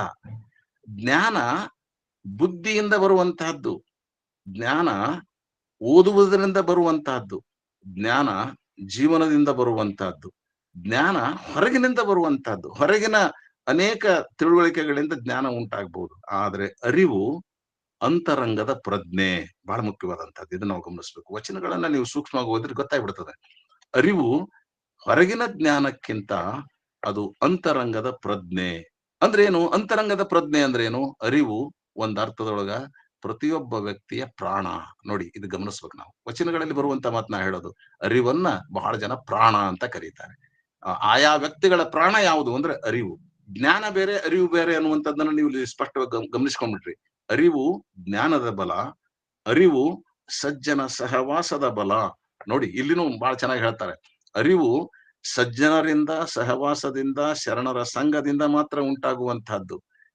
ವೇದಗಳಿಂದ, ಶಾಸ್ತ್ರಗಳಿಂದ, ಪುರಾಣಗಳಿಂದ, ಓದುವುದರಿಂದ ಅಲ್ಲ ಅಂತಾರೆ ನಮ್ಮ ಶರಣರು ಅರಿವನ್ನ ಕುರಿತು ಹೇಳುವಂತ ಮಾತು. ಹಾಗಾಗಿ ಅರಿವನ್ನ ಇನ್ನೂ ಒಬ್ಬ ಬಹಳ ಚೆನ್ನಾಗಿ ನಮ್ಮ ಶರಣ ಹೇಳ್ತಾರೆ. ಅರಿವು ಬಾಹ್ಯದಲ್ಲಿ ಇಷ್ಟಲಿಂಗ, ಅಂತರಂಗದಲ್ಲಿ ಪ್ರಾಣಲಿಂಗ, ಭಾವದಲ್ಲಿ ಆತ್ಮಲಿಂಗ ಅಂತ ಸಿದ್ದರಾಮೇಶ್ವರರು ಕರೆಯುವಂತಹ ಮಾತು. ನೋಡಿ, ಅರಿವಿನ ಬಗ್ಗೆ ನಮ್ಮ ಶರಣರು ಎಷ್ಟು ಅದ್ಭುತವಾದಂತ ಅರ್ಥ ಕೊಡ್ತಾರೆ ಅಂತಂತಂದ್ರೆ ಇದನ್ನ ನಾವು ಅರ್ಥ ಮಾಡಿಕೋಬೇಕು. ಅದಕ್ಕಾಗಿ ಅರಿವು ಎಲ್ಲಿ ಬೇಕು ಅಂದ್ರೆ ಆಚರಣೆಯಲ್ಲಿ ಅಂತಾರೆ ನಮ್ಮ ಶರಣರು. ಅರಿವು ಆಚರಣೆಯಲ್ಲಿ ಬೇಕು, ಮರಹು ಅಜ್ಞಾನದೊಳಗೆ ಬೇಕು ಅಂತ. ಈ ಅರುಹು ಮರುಹು ಅನ್ನುವಂತ ಪದಗಳನ್ನ ನಮ್ಮವರು ಬಹಳ ಅರ್ಥಪೂರ್ಣವಾಗಿ ಶರಣರು ಕೊಡ್ತಾ ಇದಾರ್ರಿ. ನಮಗಂತೂ ಅದನ್ನ ಓದುವಾಗ ಮೈ ಜುಮ್ ಅಂತದ. ಏನಿದ್ರ ಅರ್ಥ? ಒಮ್ಮೊಮ್ಮೆ ಅದ್ರೊಳಗೆ ನಾವು ಎಷ್ಟೋ ಸಲ ಕಳ್ಕೊಂಡು ಹೋಗ್ಬಿಡ್ತೇವೆ. ಅಷ್ಟು ಜ್ಞಾನ ಬರ್ತದೆ ವಚನಗಳಲ್ಲಿರುವಂತಹದ್ದು. ಅರಿವು ಎಲ್ಲಿ ಬೇಕು ಅಂದ್ರೆ ಆಚರಣೆಯೊಳಗೆ ಬೇಕು, ಮರಹು ಎಲ್ಲಿರ್ಬೇಕು ಅಂದ್ರೆ ಅಜ್ಞಾನದೊಳಗಿರ್ಬೇಕಂದ್ರೆ. ಆದ್ರೆ ನಾವು ಜ್ಞಾನದೊಳಗನೆ ಮರಹು ತಂದುಕೊಂಡು ಅಜ್ಞಾನದೊಳಗೆ ಅರಿವನ್ನು ಇಟ್ಕೊಂಡಿರ್ತೀವಲ್ಲ ಅನ್ನೋದು ಶರಣರ ನಿಜವಾದಂತ ಒಂದು ಕಳಕಳಿ. ಹಾಗಾಗಿ ಬೇಕು ವಿಷಯಗಳಲ್ಲಿ, ಎಲ್ಲ ವಿಷಯಗಳಲ್ಲಿ ಅವರು ಇನ್ನೊಂದು ವಚನನು ನಮಗೆ ಬಹಳ ಚೆನ್ನಾಗಿದೆ. ಏನು ಅಂತಂದ್ರೆ, ಅರಿವಿಂಗೆ ಏನು ಮೂಲ? ಆಚರಣೆಯೇ ಮೂಲ. ಆಚರಣೆ ಇದ್ದವನಿಗೆ ಮಾತ್ರ ಅರಿವಿರ್ತದೆ ಅನ್ನುವಂಥದ್ದು. ಅದಕ್ಕೆ ಆಚರಣೆಗೆ ಏನು ಮೂಲ? ಆಚರಣೆಗೆ ಗುರು ಭಕ್ತಿಯೇ ಮೂಲ ಅಂತಾರೆ ನಮ್ಮ ಶರಣರು. ಅರಿವಿಗೆ ಆಚರಣೆ ಮೂಲ, ಆಚರಣೆಗೆ ಗುರುಭಕ್ತಿ ಮೂಲ, ಗುರುಭಕ್ತಿಗೆ ಕಪಿಲ ಸಿದ್ಧ ಮಲ್ಲಿಕಾರ್ಜುನ ನಿಮ್ಮ ಶರಣರು ಮೂಲ ಅಂತ. ನೋಡಿ ಅರಿವು ಆಚಾರದ ಅರ್ಥಕ್ಕ ಯಾರ ಮೂಲಿಗರು ಅಂದ್ರೆ ನಮ್ಮ ಶರಣರೇ ಅನ್ನುವಂಥದ್ದು. ಎಂಥ ವಿಶೇಷವಾದಂತ ಮಾತುಗಳಿವೆಲ್ಲ. ಬಹುಶಃ ಯಾವ ಧರ್ಮದೊಳಗನು, ಯಾವ ತತ್ವಜ್ಞಾನದೊಳಗನು ಕಾಣದಂತಹ, ಜನಸಾಮಾನ್ಯರು ಕೂಡ ಅರ್ಥ ಮಾಡಿಕೊಂಡು ನಡೆಯಬಹುದಾದಂತಹ ಏಕೈಕ ಧರ್ಮ ಅಂದ್ರೆ ಇದು ಲಿಂಗಾಯತ ಧರ್ಮ ಅನ್ನುವಂಥದ್ದನ್ನ ನಾನು ಬಹಳ ಹೆಮ್ಮೆಯಿಂದ ಹೇಳಲಿಕ್ಕೆ ಇಷ್ಟಪಡ್ತೇನೆ. ಅದಕ್ಕಾಗಿನೇ ಎಲ್ಲದಕ್ಕೂ ಮೂಲ ಶರಣರು ಅನ್ನುವಂತ ಹೇಳಿಕೆ ಬಹಳ ವಿಚಾರವಾದಂತು. ಅದಕ್ಕೆ ಅರಿತರೇ ಶರಣ. ಸಾಕು, ಇಷ್ಟೇ. ಶರಣ ಯಾರು ಅಂದ್ರೆ ಅರಿತವನು. ಶರಣ ಅಂತಂದ್ರೆ ನಮ್ಗೆ ಯಾವ್ದೋ ಒಂದು ಮಠಾಧೀಶರು ಇವ್ರನ್ನ ಅವ್ರ ಕಡೆಗೆ ನೋಡುವಂತದ್ದಲ್ಲ. ಶರಣ ಯಾವನಪ್ಪ ನಿಜವಾಗಿ ಅಂದ್ರೆ ಅರಿತು ನಡೆಯುವವನು ಜೀವನದೊಳಗೆ ಯಾವದನಲ್ಲ ಅವನು ಶರಣ. ಅದಕ್ಕೆ ಅರಿವೆಂಬ ಗುರುವಿನಿಂದ ಇಷ್ಟಲಿಂಗ ಸಾಹಿತ್ಯ ಬರ್ತದೆ. ಅದಕ್ಕೆ ಇಷ್ಟಲಿಂಗ ತಗೋಬೇಕಾದ್ರೂ ಕೂಡ ನಾವು ಎಂತವನ್ ಗುರುಗಳನ್ನ ಅರಸ್ಬೇಕು ಅನ್ನೋದನ್ನು ನಮ್ ಶರಣರು ಹೇಳ್ತಾರ್ರಿ. ನಮ್ ಗುರುಗಳು ಯಾರ್ಯಾರ ಸಿಕ್ಕಿರ್ತಾರೆ ಅವ್ರು ನಮ್ ಪುಣ್ಯ ಅದು ಅಂತವ್ರೆಲ್ಲ. ಆದ್ರೆ ಅರಿವೆಂಬ ಗುರುವಿನಿಂದ ಇಷ್ಟಲಿಂಗ ಸಾಹಿತ್ಯ, ಅರಿವಿನಿಂದ ಇಷ್ಟಲಿಂಗ ಸಾಹಿತ್ಯದ ಅರಿವಿನಿಂದ ಅನುಭಾವ ಸಾಹಿತ್ಯ, ಅನುಭಾವದಿಂದ ಅರಿವು. ಇದನ್ನ ಗಮನಿಸ್ಬೇಕು. ಅರಿವು ಸುಮ್ಮನೆ ಮೂಡೋದಿಲ್ಲ ಅಂತೆ. ಅಂದ್ರೆ ಮೊದಲ ಅರಿವುಳ್ಳಂತ ಗುರುವಿನಿಂದ ನಾವು ಪಡ್ಕೊಂಡಂತ ಇಷ್ಟಲಿಂಗ, ಅದರ ಅನುಸಂಧಾನದಿಂದ ನಾವು ಪಡ್ಕೊಂಡಿರ್ತಕ್ಕಂಥ ಅನುಭವ, ಆ ಅನುಭವದಿಂದ ನಾವೇನ ಅರಿತೀವಲ್ಲ ಅದು ಲಿಂಗ, ಅದು ನಿಜವಾದ ಲಿಂಗ. ಅದಕ್ಕೆ ಅರಿವು ಅನುಭವ ಸಮರಸವಾದದ್ದನ್ನ ನಮ್ಮ ಶರಣರು ಎಷ್ಟು ಚೆನ್ನಾಗಿ ಹೇಳ್ತಾರೆ. ಆನಂದ. ಆನಂದ ಅಂತಂದ್ರೆ ಯಾವುದು ಅಂದ್ರೆ ಅರಿವು ಮತ್ತು ಅನುಭವ ಅವೆರಡು ಜೊತೆಗೂಡಿರುವಂತಹದ್ದು ಆನಂದ. ಈ ಆನಂದಕ್ಕೆ ಏನು ಸಾಧನೆ, ಆನಂದಕ್ಕೆ ಏನು ಮುಖ್ಯವಾದಂತಹದ್ದು ಅಂದ್ರೆ ಅರಿವೇ ಸಾಧನ ಅಂತ ಚನ್ನಬಸವಣ್ಣ ಹೇಳ್ತಾನೆ. ಒಬ್ಬ ಮನುಷ್ಯನಲ್ಲಿ ಆನಂದದ ತಲ್ಲೀನತೆ ಬರ್ಬೇಕಾದ್ರೆ, ಮನಸ್ಥಿತಿ ಉಂಟಾಗಬೇಕಾದ್ರೆ ಅದಕ್ಕೆ ಕಾರಣ ಏನು ಅಂತಂದ್ರೆ ಅರಿವು. ಆ ಅರಿವೇ ಸಾಧನ. ಅದಕ್ಕಾಗಿನೇ ಬಹಳ ಮಂದಿ ಶರಣರು ಅರಿವೆಂಬುದನ್ನೇ ಕ್ರಿ ಅಂತ ಕರೀತಾರೆ. ಕ್ರಿ ಅನ್ನೋದನ್ನ ನಿರವಯ ಅಂತ ಕರೀತಾರೆ. ಮೆರಿಮಿಂಡ ದೇವ ಹೇಳುವಂತಹದ್ದು. ಅದಕ್ಕೆ ಈ ಅರುಹು ಕುರುಹುಗಳ ಬಗ್ಗೆ ನಮ್ಮ ಕೋಲ ಶಾಂತಯ್ಯ ಅನ್ನುವಂತ ಒಬ್ಬ ಶರಣ ಎಷ್ಟು ಚೆನ್ನಾಗಿರುವಂತ ಒಂದು ಮಾತನ್ನ ಹೇಳ್ತಾನೆ ನೋಡ್ರಿ. ಅರುಹಿಸಿಕೊಂಬ ಅರಿವು ತೋರಿಸಿಕೊಂಬ ಕುರುಹಿನ ಕಳೆ. ಅಷ್ಟು ಚೆನ್ನಾಗಿರುವಂತ ಮಾತು ನೋಡಿ. ಅರಿವಿಸಿಕೊಂಬ ಅರುಹು, ಏನು ತಾನು ಅರಿವಿಸಿಕೊಳ್ಳಿಕ್ ಸಾಧ್ಯವೇನೋ ಆ ಅರಿವು ಅದು ತೋರಿಸಿಕೊಡ್ತದಲ್ಲ ಕುರುಹಿನ ಕಳೆ ಇಷ್ಟಲಿಂಗ ಅದು ಅಂತ. ನಾವು ಅರಿವಿಸಿಕೊಂಬ ಅರುಹು ತೋರಿಸಿಕೊಂಬ ಕುರುಹಿನ ಕಳೆ, ಆ ಇಷ್ಟಲಿಂಗದ ತೇಜಸ್ಸು, ಆ ಇಷ್ಟಲಿಂಗದ ಒಂದು ಪ್ರಕಾಶತನ ಆ ಕಾರಣ ಅಂತ. ಅದಕ್ಕೆ ಅದು ಲಿಂಗ ಚೈತನ್ಯ ಅಂತ ಕರೀತಾರೆ ನೋಡ್ರಿ. ಆ ಲಿಂಗ ಚೈತನ್ಯ ಮತ್ತು ಅರಿವು ಇವು ಪ್ರತ್ಯೇಕವಾಗಿಲ್ಲ. ಅವು ಅದು ಪ್ರತಿಯೊಬ್ಬ ವ್ಯಕ್ತಿಯಲ್ಲಿ ಇರುವಂತಹದ್ದು. ಇದು ಹೊರ ಹುಡುಕುದಲ್ರಿ. ಇದು ಲಿಂಗ ಚೈತನ್ಯವನ್ನಾಗ್ಲಿ ಅರಿವನ್ನಾಗ್ಲಿ ನಾವು ಹೊರ ಹುಡುಕಾಡಬಾರ್ದಂತೆ. ಅದನ್ನ ನಮ್ಮ ಒಳಗನೆ ಅದನ್ನ ಪ್ರಕಾಶಿಸಿಕೊಡ್ಬೇಕು ಅನ್ನೋದೇ ಅನುಸಂಧಾನದ ಒಂದು ಆಶಯ. ಅದಕ್ಕ ಅರಿವು ಉದಯವಾದಲ್ಲದೆ ಮರಹು ನಷ್ಟವಾಗದು ಅಂತಾರೆ. ಅಂದ್ರೆ ಮರಹು ಇಲ್ಲವಾಗಬೇಕಾದ್ರೆ ನಮ್ಮೊಳಗ ಅರಿವು ಉದಯವಾಗಬೇಕು, ಅರಿವು ಮೂಡ್ಬೇಕು. ಅದಕ್ಕೆ ಮರಹು ನಷ್ಟವಾದಲ್ಲದೆ ಅರಿವು ಸಯವಾಗದು ಅಂತ ಅಲ್ಲಮ ಪ್ರಭುಗಳು ಹೇಳುವಂತ ವಚನಗಳನ್ನು ಕೂಡ ನಾವಿಲ್ಲಿ ಗಮನಿಸಬೇಕು. ಸಾಮಾನ್ಯವಾಗಿ ನಾವು ಜ್ಞಾನ ಮತ್ತು ಅರಿವಿಗಿರುವಂತ ವ್ಯತ್ಯಾಸಗಳನ್ನ ನೀವೆಲ್ಲ ಈ ಅರ್ಥದೊಳಗ ನಾವು ಗುರುತಿಸಿಕೊಂಡಿವಿ ಅಂತ ನನಗನಿಸ್ತದೆ. ಇನ್ನೊಂದು ಮಾತನ್ನು ಕೂಡ ನಾವು ಗಮನಿಸ್ಬೇಕು. ಅಂತಂದ್ರೆ ಇದನ್ನ ನಾನು ಅರಿವಿನ ಬಗ್ಗೆ ಇನ್ನಷ್ಟು ಎರಡು ಮೂರು ವಿಚಾರಗಳನ್ನ ಹೇಳಬೇಕು. ಏನು ಅಂತಂದ್ರೆ ಜ್ಞಾನಕ್ಕೂ ಸ್ವಯಂ ತಿಳುವಳಿಕೆಗೂ ಬಹಳ ವ್ಯತ್ಯಾಸ ಇದೆ. ನೀವು ಸ್ವಲ್ಪ ಆಲೋಚನೆ ಮಾಡಿ ನೋಡ್ರಿ. ಈ ಜ್ಞಾನ ಕ್ರಿಯೆ ಬೇರೆ, ಜ್ಞಾನ ಕ್ರಿಯೆ ಬೇರೆ. ಒಂದ್ ಅರ್ಥದೊಳಗೆ ಕೆಲವರು ಶರಣರಲ್ಲಿ ವಾಕ್ಯ ಬರ್ತದೆ, ಜ್ಞಾನ ಪ್ಲಸ್ ಕ್ರಿಯೆ ಈಸ್ ಈಕ್ವಲ್ ಟು ಅರಿವು ಅನ್ನುವಂಥದ್ದು ಕೂಡ ಮೂಡ್ತದೆ. ಆದ್ರೆ ಸ್ವಯಂ ತಿಳುವಳಿಕೆಯನ್ನ ನಮ್ಮವರು ಅರಿವು ಅಂತ ಕರೆದಿರುವಂತಹದ್ದು ನಮ್ಮ ಅತ್ಯಂತ ಪ್ರಾಚೀನವಾಗಿರತಕ್ಕಂತ ನಾವು ಜನಾಂಗೀಯ ಇತಿಹಾಸದೊಳಗೆ ನಾವು ಗುರುತಿಸಿಕೊಳ್ತೇವೆ. ಜ್ಞಾನ ಬುದ್ಧಿಮತ್ತೆಯಿಂದ ಆದದ್ದು. ಜ್ಞಾನ ನೈಜ ಸುಖವನ್ನು ನಾಳೆಗೆ ಮುಂದೂಡುತ್ತದೆ. ಜ್ಞಾನ ಈ ಸ್ವಯಂ ತಿಳುವಳಿಕೆ ಅಥವಾ ಪ್ರಜ್ಞೆ, ಅಂತಃಪ್ರಜ್ಞೆ, ಸ್ವಯಂ ತಿಳುವಳಿಕೆ, ಅಂತಃಪ್ರಜ್ಞೆ, ಅರಿವು, ನಾನು ಪರ್ಯಾಯವಾಗಿ ಬಳಸುವಂತ ಪದಗಳು ನಾನು ಬಳಸುವಂತಹದ್ದು. ಈ ಸ್ವಯಂ ತಿಳುವಳಿಕೆ ಅಥವಾ ಅಂತಃಪ್ರಜ್ಞೆ ಅಥವಾ ಅರಿವು, ನಾನು ಹೇಳ್ತೀನಿ, ಇವು ಜ್ಞಾನದ ಪ್ರಮಾಣಗಳನ್ನ ಶುದ್ಧಗೊಳಿಸ್ತದೆ. ಜ್ಞಾನಕ್ಕೂ ಪ್ರಮಾದಗಳಿವೆ, ಜ್ಞಾನಕ್ಕೂ ದೋಷಗಳಿವೆ, ಜ್ಞಾನದೊಳಗೂ ಏರುಪೇರುಗಳಿವೆ. ಆ ಜ್ಞಾನದಲ್ಲಿರ್ತಕ್ಕಂತಹ ಪ್ರಮಾದಗಳನ್ನ, ದೋಷಗಳನ್ನ ಪರಿಶುದ್ಧಗೊಳಿಸುವಂತದ್ದು ಯಾವುದು ಅಂದ್ರೆ ಅರಿವು. ಅದಕ್ಕೆ ಅದನ್ನ ಪರಿಶುದ್ಧಗೊಳಿಸಿ ನಮ್ಮನ್ನ ಆ ಪ್ರಜ್ಞೆ ಆಳಕ್ಕೆ ಕೊಂಡೊಯ್ತದೆ. ಅದಕ್ಕೆ ಅರಿವು ಬಹಳ ದೊಡ್ಡದು ಅನ್ನೋದನ್ನು ನಾವು ಗಮನಿಸ್ಬೇಕು. ಈ ಪ್ರಜ್ಞೆಯ ಮೂಲಕ ಮಾತ್ರ ನಾವು ಜಗತ್ತನ್ನ ಸರಿಯಾಗಿ ಅರ್ಥ ಮಾಡಿಕೊಳ್ಬಹುದು ಅಂತ ಶರಣರು ಹೇಳುವಂತ ಮಾತುಗಳು ಅನೇಕ ವಚನಗಳಲ್ಲಿ ನಮಗೆ ಕಾಣ್ಲಿಕ್ಕೆ ಸಿಗ್ತವೆ. ಅಂದ್ರೆ ಅರಿವಿನ ಪ್ರಜ್ಞೆಯಿಂದ ಮಾತ್ರ ನಾವು ಜಗತ್ತನ್ನ ಸರಿಯಾಗಿ ಅರ್ಥ ಮಾಡಿಕೊಳ್ಳಿಕ್ಕೆ ಸಾಧ್ಯ. ಇದನ್ನ ಬಸವಣ್ಣವರು ಮತ್ತೆ ಮತ್ತೆ ಮತ್ತೆ ಮತ್ತೆ ಅನೇಕ ವಚನಗಳಲ್ಲಿ ಹೇಳ್ತಕ್ಕಂಥದ್ದು ನಿಮಗೆಲ್ಲ ಗೊತ್ತಿರುವಂತಹದ್ದೇ. ಅದಕ್ಕೆ ಈ ಪ್ರಜ್ಞೆ ವರ್ತಮಾನದಲ್ಲಿ ನಿರಂತರವಾಗಿ ಆಗುತ್ತಲೇ ಇರ್ತದೆ, ಆಗುತ್ತಲೇ ಇರುವಂತ ಒಂದು ನಿರಯವಾದ ಸತ್ಯ. ಇದೊಂದು ದೊಡ್ಡ ಚಲನಶೀಲವಾದಂತಹದ್ದು. ಇದು ಅರಿವು. ಜ್ಞಾನ ವ್ಯಷ್ಟಿ ಕೇಂದ್ರಿತವಾದಂತಹದ್ದು. ಅರಿವು ಅಥವಾ ಪ್ರಜ್ಞೆ ಸಮಷ್ಟಿ ಸಂಬಂಧದಲ್ಲಿ ಜೀವಿಸುವಂತಹದ್ದು. ಇದು ಕೂಡ ಬಹಳ ಮುಖ್ಯವಾದಂತಹದ್ದು. ಇದನ್ನ ನಾವು ಗಮನಿಸಬೇಕು. ಜ್ಞಾನವಂತ ವೈಯಕ್ತಿಕವಾಗಿ ದೊಡ್ಡವನೇ ಹೊರತಾಗಿ ಅರಿವುಳ್ಳವನು ಸಾಮಾಜಿಕವಾಗಿ ದೊಡ್ಡವನು ಅಂತ ನಾವು ಗಮನಿಸ್ತೇವಲ್ಲ. ಅದಕ್ಕೆ ನಮ್ಮ ಶರಣರು ಅರಿವು ಅನ್ನುವಂಥದನ್ನ ಬಳಸ್ತಾರೆ. ನಮ್ಮ ಬದುಕು ಸಂಬಂಧಗಳ ಅವಲಂಬನೆಯಿಂದ ಸಾಧ್ಯವಾಗಿರುವಂತಹದ್ದು.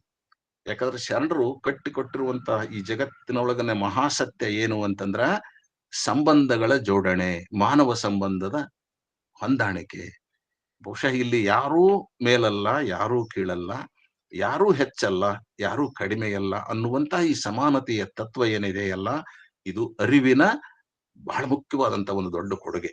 ಅದಕ್ಕಾಗಿ ನಮ್ಮ ಬದುಕೇನಿದೆ ಅಲ್ಲ, ಮಾನವನ ಬದುಕು ಸಂಬಂಧಗಳ ಅವಲಂಬನೆಯಿಂದ ಸಾಧ್ಯವಾಗಿರುವಂತಹದ್ದು ಅನ್ನುವ ಪ್ರಜ್ಞೆಯನ್ನ ಅರಿವು ಮಾಡಿಕೊಡ್ತದೆ. ಜ್ಞಾನ ಅಲ್ಲ. ಜ್ಞಾನ ಇದು ನಾ ಹೆಚ್ಚು ನೀ ಹೆಚ್ಚು ಅನ್ನೋದನ್ನ ಮಾಡಿಕೊಡ್ತೇವೆ. ವೇದ ಓದಿದವರು ದೊಡ್ಡವರು, ಶಾಸ್ತ್ರ ಹೇಳುವವರು ಬೇರೆಯವರು, ಪುರಾಣ ಹೇಳುವವರು ಬೇರೆಯವರು, ಕೇಳೋರೆಲ್ಲ ಸಣ್ಣವರು, ಅವರು ಕೆಳಗಿನವರು ಅಂತಕ್ಕಂಥ ಭಾವನೆಗಳನ್ನ ಇದು ಬೆಳೆಸೋದಿಲ್ಲ ಅರಿವು. ಅದಕ್ಕಾಗಿ ಅರಿವು ಅನ್ನುವಂಥದ್ದೇನದಲ್ಲ, ಇದು ಅಗಾಧವಾದಂತಹ ಅಂತರ್ಜ್ಞಾನದ ಕ್ಷೇತ್ರ, ಹೊರಗಿಂದಲ್ಲ, ಅಂತರ್ಜ್ಞಾನದ ಕ್ಷೇತ್ರ ಅರಿವಿನದು. ಅದಕ್ಕಾಗಿ ಅವರವರ ಕಲ್ಪನೆಯ ಸಾಮರ್ಥ್ಯವನ್ನ ಅದು ಅವಲಂಬಿಸಿದೆ. ಪ್ರಜ್ಞೆಯೇ ಬದುಕಿನ ವಸ್ತುಸ್ಥಿತಿಯ ವಿಜ್ಞಾನ. ನೋಡಿ, ಇದನ್ನ ಮಾತು ಬಹಳ ಗಮನಿಸ್ಬೇಕು. ನೀವು ಏನಂತೀನಿ ಅಂತಂದ್ರೆ, ಪ್ರಜ್ಞೆ ಅಂದ್ರೆ ಅರಿವು, ಅರಿವೇ ಈ ಬದುಕಿನ ವಸ್ತುಸ್ಥಿತಿಯ ವಿಜ್ಞಾನ ಅಂತಾನೆ ನಾವು ಕರಿತೇವೆ. ಶರಣ ಹೇಳುವಂತ ಮಾತನ್ನ ನಾನು ಹೇಳೋದಲ್ಲ, ಅದಕ್ಕೆ ಅರ್ಥೈಸಿಕೊಟ್ಟು ಮಾತಾಡುವಂತದ್ದು ನಾನು ಏನು ಅಂತಂದ್ರೆ, ಈ ಅರಿವು ಅಥವಾ ಅಂಥ ಪ್ರಜ್ಞೆ ಏನಿದೆಯಲ್ಲ, ಬದುಕಿನ ವಸ್ತುಸ್ಥಿತಿಯ ವಿಜ್ಞಾನ ಅನ್ನುವಂಥದ್ದನ್ನ ನಾವು ಗಮನಿಸ್ಬೇಕು. ಅದಕ್ಕಾಗಿನೇ ಆ ಅರ್ಥದೊಳಗ ಈ ಅರಿವು ಅಥವಾ ಪ್ರಜ್ಞೆ ಅನಂತವಾದದ್ದು ಅನ್ನುವಂತ ಮಾತನ್ನು ಕೂಡ ನಾವು ಹೇಳಲಿಕ್ಕೆ ಇಷ್ಟಪಡ್ತೇನೆ. ಅದು ಎಲ್ಲವನ್ನೂ ತಿಳಿಯುವಂತಹದ್ದು ಅರಿವು, ಎಲ್ಲವನ್ನೂ ತಿಳಿಯುವಂತಹದ್ದು ಅಂತ ನಾನು ಬಳಸಿದ ಕೂಡಲೇ ನಿಮ್ಗೆ ಅರ್ಥ ಆಗ್ಬಿಡ್ತದೆ ಏನು ಅಂತಂದ್ರೆ, ಇದು ಲಿಂಗವನ್ನು, ದೇವನನ್ನು ನಮಗೆ ಅರ್ಥೈಸುವಂತಹದ್ದು ಅನ್ನುವಂಥದ್ದು. ಅದಕ್ಕೆ ಎಲ್ಲವನ್ನೂ ತಿಳಿಯುವಂತಹದ್ದು ಅಂತಕ್ಕಂಥ ಹಿನ್ನೆಲೆಯೊಳಗ ಅದಕ್ಕೆ ಈ ಸ್ವಯಂ ತಿಳುವಳಿಕೆ ಅನ್ನುವಂಥದ್ದು ಕಲಿತ ಜ್ಞಾನಗಳ ಕೂಸಿನ ಮೂಲ ಮಾತೃಕೆ. ಅದು ನಾವು ಎಷ್ಟೇ ಜ್ಞಾನಗಳನ್ನು ಕಲಿತುಕೊಳ್ಳೋ ಅದರ ಮೂಲ ಮಾತೃಕೆ, ಅದರ ಮೂಲ ತಾಯಿ ಯಾವುದು ಅಂದ್ರೆ ಅರಿವು. ಕಲಿತ ಜ್ಞಾನಗಳ ಮೂಲ ತಾಯಿ ಯಾವುದು ಅಂದ್ರೆ ಅರಿವು. ಅದಕ್ಕಾಗಿ ತಾಯಿ ಮಗುವನ್ನ ಸರಿದಾರಿಗೆ ತರುವ ಹಾಗೆ ಜ್ಞಾನದ ಜ್ಞಾನದ ಮಿತಿಗಳನ್ನ ಶುಚಿಗೊಳಿಸುವಂತ ಶಕ್ತಿ ಯಾವುದಕ್ಕಿದೆ ಅಂದ್ರೆ ಅರಿವಿಗಿದೆ. ಅದಕ್ಕೆ ನಾವು ಜೀವಂತವಾಗಿರುವುದು ನಿಜವಾಗಿ ಆಗಿದ್ದಲ್ಲಿ ಈ ಸ್ವಯಂ ತಿಳುವಳಿಕೆಯಿಂದಲೇ ಅನ್ನುವಂತಹದ್ದನ್ನು ಕೂಡ ನಾವಿಲ್ಲಿ ಸ್ಪಷ್ಟವಾಗಿ ಅರ್ಥ ಮಾಡಿಕೊಳ್ಳಕ್ಕೆ ಬೇಕು. ಅದಕ್ಕಾಗಿನೇ ಬಹಳ ಚೆನ್ನಾಗಿರುವಂತ ಒಂದು ಮಾತುಗಳನ್ನ ನಮ್ಮ ಶರಣರು ಹೇಳ್ತಾರೆ. ಸಿದ್ದರಾಮೇಶ್ವರರು ಹೇಳುವಂತ ಮಾತು ಏನು ಅಂತಂತಂದ್ರೆ, ಕಾಯವೇ ಪೀಠಿಕೆ ಪ್ರಾಣವೇ ಲಿಂಗವಾಗಿರಲು ಬೇರೆ ಮತ್ತೆ ಕುರುಹೇ ಕೈಯ ಪ್ರಶ್ನೆ ಮಾಡ್ತಾರ. ಇಷ್ಟು ಲಿಂಗದ ಕುರಿತು ಸ್ವಲ್ಪ ಕೆಲವು ಒಟ್ಟಿಗೆ ತಿಳ್ಕೊಳ್ಳಿಕ್ಕೆ ಪ್ರಶ್ನೆ ಮಾಡ್ತಾರೆ. ಇದು ಬೇಡ ಅಂತ ಪ್ರಶ್ನೆ ಮಾಡೋದಿಲ್ಲ. ಇದನ್ನ ಕೆಲವರು ಸಿದ್ದರಾಮ ಪ್ರಶ್ನೆ ಮಾಡಿದ, ಅವ್ರಕ್ಕಿಂತ ದೊಡ್ಡವಿದ್ದ ಅಂತ ಹೇಳುವಂತ ಕೆಲವು ಬುದ್ಧಿವಂತರು ನಮ್ಮಲ್ಲಿ ಇದ್ದಾರೆ. ಅವ್ರನ್ನ ಬಿಟ್ಬಿಡೋಣ ನಾವು. ನಮ್ಗ ಅವ್ರ ಬಗ್ಗೆ ನಮ್ಗ ವಿಷಾದನೆ ಭಾವನೆ ವ್ಯಕ್ತಪಡಿಸ್ತೇವೆ ನಾವು ಅಷ್ಟೇ. ಅವನು ಸಿದ್ದರಾಮ ಕೇಳೋದೇನು ಅಂದ್ರೆ, ಈಗ ನಾನು ಹೇಳಿದ್ನಲ್ಲ, ಸ್ಥಾವರ ಲಿಂಗಕ್ಕ ಪೀಠಿಕೆಗಳಿರೋದು, ಇಷ್ಟ ಲಿಂಗಕ್ಕೂ ಇವೆ ಅನ್ನುವಂಥದ್ದು. ಕಾಯವೇ ಪೀಠಿಕೆ, ಈ ದೇಹನೇ ಅದು ಪೀಠಿಕೆಯಾಗಿರುವಾಗ, ಪ್ರಾಣವೇ ಲಿಂಗವಾಗಿರುವಾಗ ಇದು ಸತ್ಯವಾದಂಥದ್ದು. ಯಾಕಂದ್ರೆ ಪ್ರತಿಯೊಬ್ಬರಿಗೂ ಮಹತ್ವದ ಲಿಂಗ ಯಾವುದು ಅಂದ್ರೆ ಪ್ರಾಣ, ಅರಿವು ಅಂತ ಪ್ರಜ್ಞೆ. ಈಗ ನಾನು ಮಾತಾಡಿದೆ ಬಹಳಷ್ಟು ವಿಷಯಗಳಲ್ಲಿ. ಅದಕ್ಕೆ ಕಾಯವೇ ಪೀಠಿಕೆ ಪ್ರಾಣವೇ ಲಿಂಗವಾಗಿರುವಾಗ ಬೇರೆ ಮತ್ತೆ ಕುರುಹೇ ಕೈಯ, ಹೊರಗಿನ ಕುರುಹು ಸಂಕೇತ ಯಾಕೆ ಬೇಕು ಅಂತ ಸಿದ್ದರಾಮ ಅಲ್ಲಮ ಪ್ರಭುವಿಗೆ ಪ್ರಶ್ನೆ ಮಾಡುವಂತಹದ್ದು. ಇದು ಬಹುಶಃ ಇವತ್ತಿನ ಒಂದು ಚರ್ಚೆಗೆ ಬಹಳ ಮುಖ್ಯವಾದಂತ ವಚನ ಅಂತ ನಾನು ಕಂಡುಕೊಂಡಿರುವಂತಹದ್ದು. ಮತ್ತು ಇನ್ನೊಂದು ಮಾತು ಅವನು ಮುಂದುವರೆಸ್ತಾನೆ, ಏನು ಅಂದ್ರೆ, ಕುರುಹು ಹಿಡಿದು ಕೂಡುವ ನಿರವಯ ಉಂಟೆ. ಕುರುಹು ಹಿಡಿದು ಕುರುವನ್ನ ಅವಲಂಬಿಸಿ ಕುರುಹನ್ನ ನಾವು ಅನುಸಂಧಾನ ಮಾಡಿಕೊಂಡು ಆ ನಿರವಯದ ಜೊತೆಗೆ ಕೂಡುವಂತ ನಿರವಯ ಶಬ್ದ ನೋಡಿ, ನಿರಾಕಾರ, ನಿರವಯ ಅಂದ್ರೆ ಆ ದೇವ ಅನ್ನುವಂಥದ್ದು ಅಂತದ್ದಿದೆಯ ಜಗದೊಳಗೆ. ನಷ್ಟವ ಕೈಯಲ್ಲಿ ಹಿಡಿದು ದೃಷ್ಟವ ಕಂಡಿಹೇನೆಂದಡೆ ಕಪಿಲ ಸಿದ್ಧ ಮಲ್ಲಿನಾಥಯ್ಯನು ಸಾಧ್ಯವಹ ಪರಿಯ ಹೇಳ ಪ್ರಭುವೆ ಅಂತಾನೆ. ನೀನು ಇಷ್ಟಲಿಂಗ ಕುರುಹು ಅಂತೀಯ, ಅದು ನಷ್ಟವಾಗ್ಲೇಬೇಕು ಅಂತೀಯ. ಕುರುಹು ನಷ್ಟವಾದಾಗ ಅರಿಲಿಕ್ಕೆ ಸಾಧ್ಯ ಅಂತ ನೀವೆಲ್ಲ ಹೇಳ್ತಾ ಇದ್ದೀರಿ. ಇಷ್ಟಲಿಂಗ ಅನ್ನುವಂಥದ್ದು ಒಂದು ಕುರುಹು, ಅದು ನಷ್ಟವಾಗುವಂತಹದ್ದು. ಅದನ್ನ ಹಿಡ್ಕೊಂಡು ನಾವು ದೃಷ್ಟವನ್ನ ಕಾಣ್ಲಿಕ್ಕೆ ಹೇಗೆ ಸಾಧ್ಯ? ಅಥವಾ ಕಂಡಿನಿ ಅಂತ ನಾವು ತಿಳ್ಕೊಂಡ್ರು ಕೂಡ ಕಪಿಲ ಸಿದ್ಧ ಮಲ್ಲಿಕಾರ್ಜುನ ಅರ್ಥ ನಾ ಹೇಳಿದ್ನಲ್ಲ, ಪರವಸ್ತು ಅಥವಾ ಬಯಲು ಅರಿವು, ಅದು ಸಾಧ್ಯ ಹೆಂಗಾಗ್ತದೆ? ಅದನ್ನ ನನಗೆ ತಿಳಿಸ್ಕೊಡು ಪ್ರಭುವೆ ಅಂತ ಕೇಳುವಂತ ಮಾತು. ಬಹುಶಃ ಇದು ಅಂದ್ರೆ ಇದರ ಅರ್ಥ ಏನು ಅಂದ್ರೆ, ಅವನು ಕೇಳುವಂತದ್ದು ಜ್ಞಾನಗಳಿಂದ ಎಂದಿಗೂ ಪ್ರಜ್ಞೆಯ ಸಂಜ್ಞೆಗಳಾಗಲಿ ಅದರ ಆಳ ನಿರಾಳಗಳಾಗಲಿ ತಿಳಿಲಿಕ್ಕೆ ಸಾಧ್ಯವೇ ಇಲ್ಲ ಅನ್ನುವಂಥದ್ದು. ಅದನ್ನ ಹೇಳ್ತಾರೆ ಅವರು. ಕೇವಲ ಹೊರಗಿನ ಜ್ಞಾನಗಳಿಂದ ನಾವು ಯಾವುದೇ ರೀತಿಯ ಇಂತಹ ಒಂದು ಅಂತಃಪ್ರಜ್ಞೆಯ ಸಂಜ್ಞೆಗಳನ್ನು ಕೂಡ ಗಮನಿಸ್ಲಿಕ್ಕೆ ಆಗೋದಿಲ್ಲ. ಯಾಕಂದ್ರೆ ಶರಣರದು ಅತ್ಯಂತ ನಿಗೂಢವಾಗಿರುವಂತಹ ಒಂದು ತತ್ವಜ್ಞಾನ. ಯಾಕಂದ್ರೆ ಇದು ಅಂತರಂಗದ ತತ್ವಜ್ಞಾನ. ಅದನ್ನ ಅನುಭವದಿಂದ ಕಂಡುಕೊಳ್ಳಿಕ್ ಸಾಧ್ಯನೇ ಹೊರತಾಗಿ ಹೊರಗಿನ ಕುರುಹುಗಳಿಂದಲ್ಲ, ಜ್ಞಾನಗಳಿಂದಲ್ಲ. ಕುರುಹನ್ನ ಜ್ಞಾನ ಅನ್ನುವಂತ ಅರ್ಥದಲ್ಲಿ ಆತ ಬಳಸಿಕೊಂಡು ಮಾತಾಡ್ತಾನೆ. ಅದಕ್ಕೆ ಎಲ್ಲ ಜ್ಞಾನಗಳು ಬಹಿರ್ ಪ್ರಪಂಚದ ಎಲ್ಲಾ ಆಗುಹೋಗುಗಳ ಪ್ರಭಾವ ಪ್ರಸರಣಗಳಿಂದ ಸಂಚಯಗೊಂಡು ಕಾರ್ಯೋನ್ಮುಖವಾಗ್ತವೆ. ಜ್ಞಾನಗಳ ಮೂಲ ನಮ್ಮ ನಂಬಿಕೆಗಳು, ಭಾವನೆಗಳು, ಮೂಲ ಅಸ್ತಿತ್ವದ ಅಹಂಕಾರಗಳಾಗಿರ್ತವೆ. ಈ ಮೂರು ವಿಷಯಗಳಿಗೆ ಕೊನೆ ಇಲ್ಲಲ್ಲ, ಪರಿಹಾರ ಇಲ್ಲಲ್ಲ, ಮುಕ್ತಿ ಇಲ್ಲಲ್ಲ. ಹಾಗಾಗಿ ಹ್ಯಾಕ್ ಸಾಧ್ಯ? ಅದಕ್ಕೆ ಕನಸಿನಲ್ಲಿ ಇರುವಂತ ವಸ್ತು, ಒಂದು ವಾಹನ ಆಗ್ಲಿ ಏನೇ ಆಗ್ಲಿ, ಎಚ್ಚರಗೊಂಡಾಗ ಅದು ಇರುವುದಿಲ್ಲಲ್ಲ. ಹಾಗಾಗಿ ನಮ್ಮ ಜೈವಿಕ ಅಸ್ತಿತ್ವದಲ್ಲಿ ಯಾವ ಅರಿವಿಕೆ ಒಂದ್ ರೀತಿ ಇರುವಿಕೆ ಇರ್ಲಿಕ್ಕೆ ಸಾಧ್ಯ ಇಲ್ಲ ಅನ್ನುವಂತ ಹಿನ್ನೆಲೆಯೊಳಗ ಅದನ್ನ ಪ್ರಶ್ನೆ ಮಾಡ್ತಾನೆ. ಅದಕ್ಕೆ ಅನೇಕ ವಚನಗಳು ನಮಗೆ ಸಿಗ್ತವೆ. ಗಿಳಿ ಓದಿ ಫಲವೇನು ಅನ್ನೋದಾಗ್ಲಿ, ಭಾವದಲ್ಲೊಬ್ಬ ದೇವರನ್ನ ಮಾಡಿ ಮನದಲ್ಲೊಬ್ಬ ಭಕ್ತಿಯನ್ನ ಮಾಡಿ ಅನ್ನುವಂಥವುಗಳಾಗ್ಲಿ, ಇವೆಲ್ಲವುಗಳು ಸಾಮಾನ್ಯವಾಗಿ ಜ್ಞಾನಗಳಿಂದ ಇದನ್ನ ಏನು ಸಾಧಿಸಿಕೊಳ್ಳಿಕ್ಕೆ ಸಾಧ್ಯ ಇಲ್ಲ. ಅದಕ್ಕೆ ಜ್ಞಾನದಿಂದ ನಿಮ್ಮನ್ನರಿದಿಹೇನೆಂದಡೆ ಅರಿವಿಂಗೆ ಬಂದಾಗಲೇ ಕುರುಹು ಅನ್ನುವಂತ ಮಾತು ಕೂಡ ನಮ್ಮಲ್ಲಿ ಬಹಳ ಸ್ಪಷ್ಟವಾಗಿರುವಂತಹದ್ದು. ಇಂತಹ ಹಿನ್ನೆಲೆಯೊಳಗ ಈ ಅರಿವು ಕುರುಹಿನ ಪ್ರಶ್ನೆಗಳನ್ನ ನಾವು ಅನೇಕ ರೀತಿಯೊಳಗ ಹೇಳಲಿಕ್ಕೆ ಸಾಧ್ಯ ಇದೆ. ಬಹುಶಃ ಒಂದೇ ಒಂದು ಬಹುಶಃ ನಮಗೆ ಬಹಳ ಆಯ್ತು ಅಂತ ನಾನು ವಿಚಾರ ಮಾಡ್ತಾನೆ. ಕೆಲವು ಇನ್ನೊಂದೆರಡು ಮಾತುಗಳನ್ನು ಹೇಳಿ ನಾನು ಮುಗಿಸ್ತಾ ಇದ್ದೇನೆ. ಇಲ್ಲಿ ಗಮನಿಸುವಂತಹದ್ದೇನು, ವಚನಗಳಲ್ಲಿ ಲಿಂಗ ಅನ್ನುವಂತ ಪದಕ್ಕಾಗ್ಲಿ, ಅರಿವು ಅನ್ನುವಂತ ಪದಕ್ಕಾಗ್ಲಿ ಬಹಳ ವಿಶೇಷವಾಗಿರ್ತಕ್ಕಂಥ ಅರ್ಥಗಳು ಇರೋದನ್ನ ನಾವು ಸಾಮಾನ್ಯವಾಗಿ ಗುರುತಿಸ್ತೇವೆ. ಆದ್ರೆ ಪರಮಾತ್ಮ ಅಥವಾ ದೈವತ್ವ ಅಥವಾ ಅರಿವು, ಬಯಲು, ಅದು ಆ ಪರಮಾತ್ಮನನ್ನ ಅರಿವಿನಿಂದ ಅರಿಯಲ್ಪಡ್ಲಿಕ್ಕೆ ಅವನು ಯೋಗ್ಯನಾಗಿದ್ದಾನೆ ಅನ್ನುವಂಥದ್ದು ನಮ್ಮ ವಚನಗಳಿಂದ ಗೊತ್ತಾಗುವಂತ ಮಾತು. ಯಾವ ಆತ್ಮನು ಜೀವನಿಗೆ, ಜಗತ್ತಿಗೆ ಆತ್ಮನಾಗಿದ್ದಾನೋ ಅವನನ್ನ ನಾವು ಪರಮಾತ್ಮ ಅಂತ ಕರಿತೇವೆ. ಪರಮಾತ್ಮ ಅಂದ್ರೆ ಯಾವ ಆತ್ಮ ಜೀವಿಗೂ ಮತ್ತು ಜಗತ್ತಿಗೂ ಆತ್ಮವಾಗಿದ್ದಾನೋ ಅವ ಪರಮಾತ್ಮ. ಅವ ಅತ್ಯಂತ ಸೂಕ್ಷ್ಮ, ಅತ್ಯಂತ ಸತ್ಯ ಸ್ವರೂಪ ಅನ್ನುವಂತಹದ್ದನ್ನ ನಾವು ಗಮನಿಸ್ಬೇಕು. ಆದ್ರೆ ಅದು ತಾನು ತನ್ನಿಂದಲೇ ಆಗಿದ್ದಾನೆ ಅನ್ನೋದು ಕೂಡ ಬಹಳ ಮಹತ್ವದ್ದು.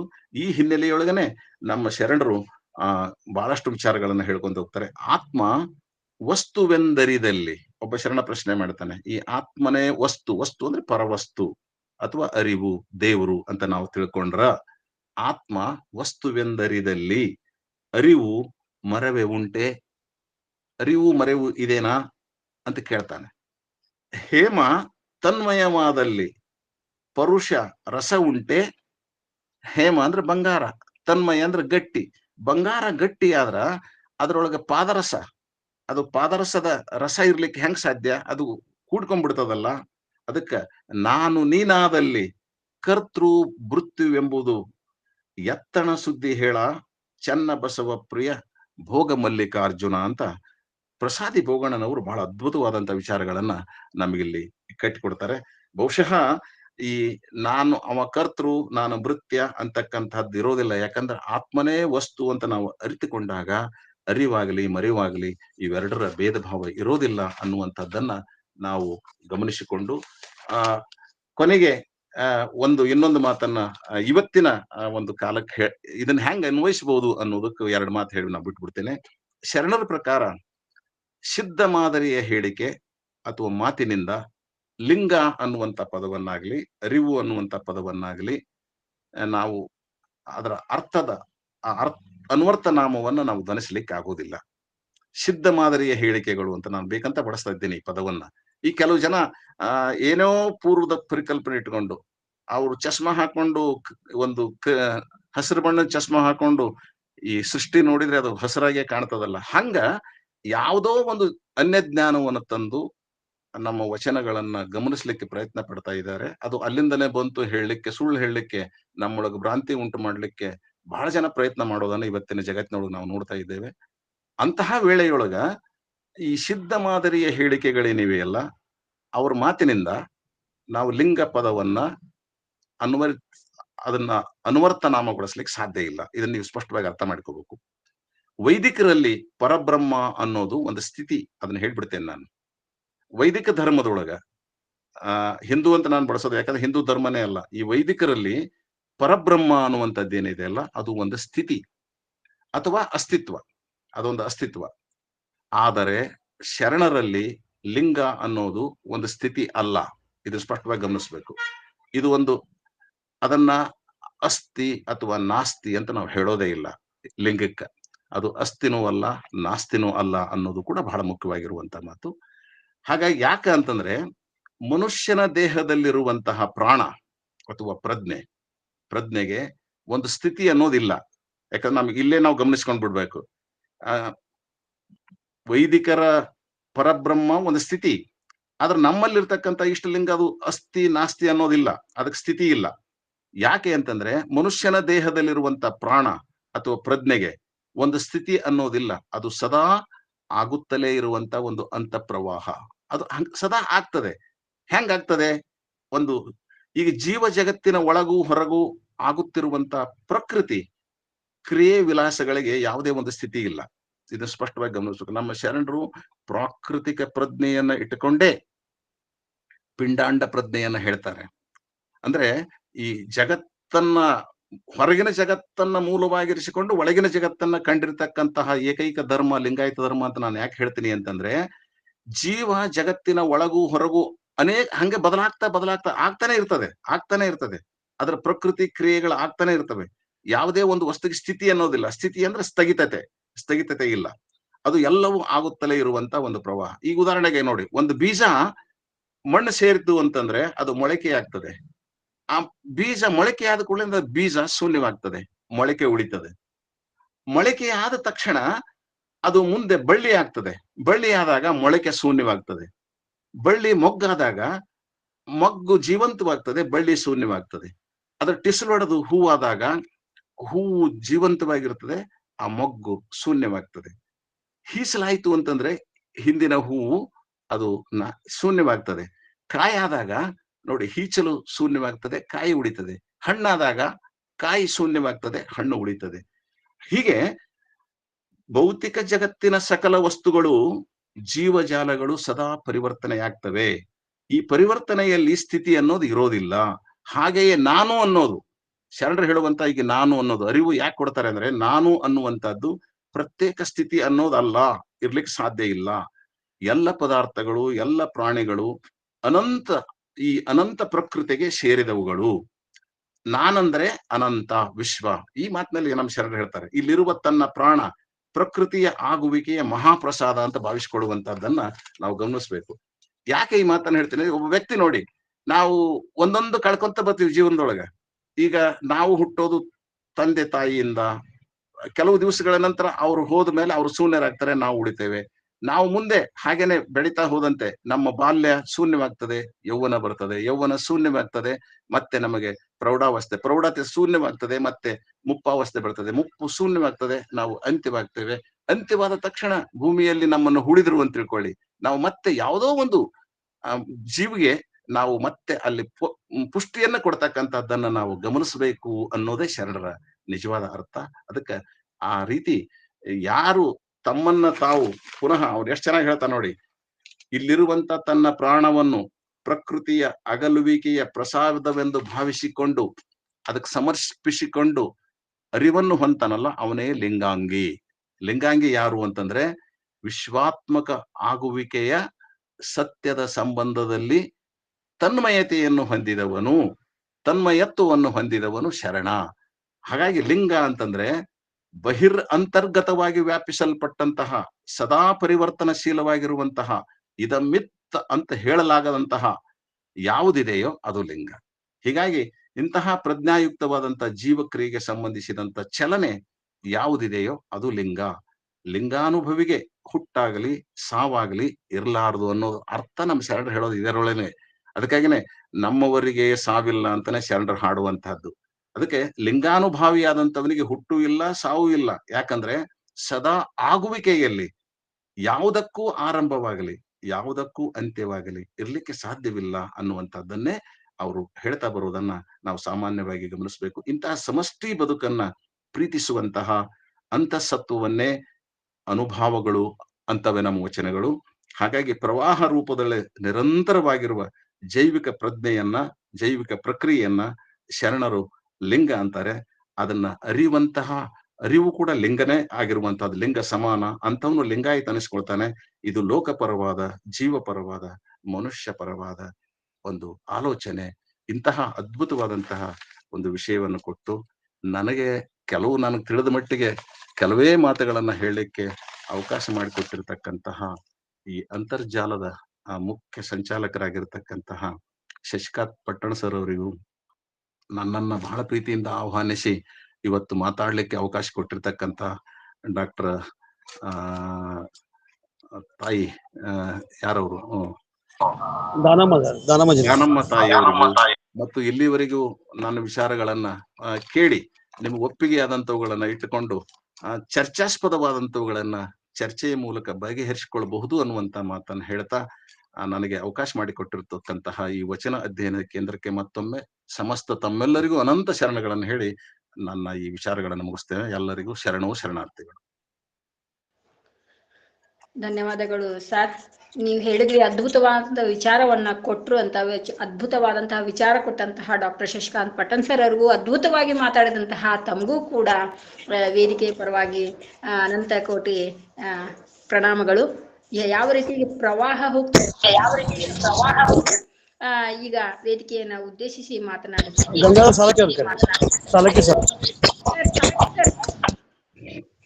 ಅವರು ಅಭಿಪ್ರಾಯವನ್ನು ವ್ಯಕ್ತಪಡಿಸಬೇಕು ಅಂತ ಅವರಲ್ಲಿ ವಿನಂತಿ.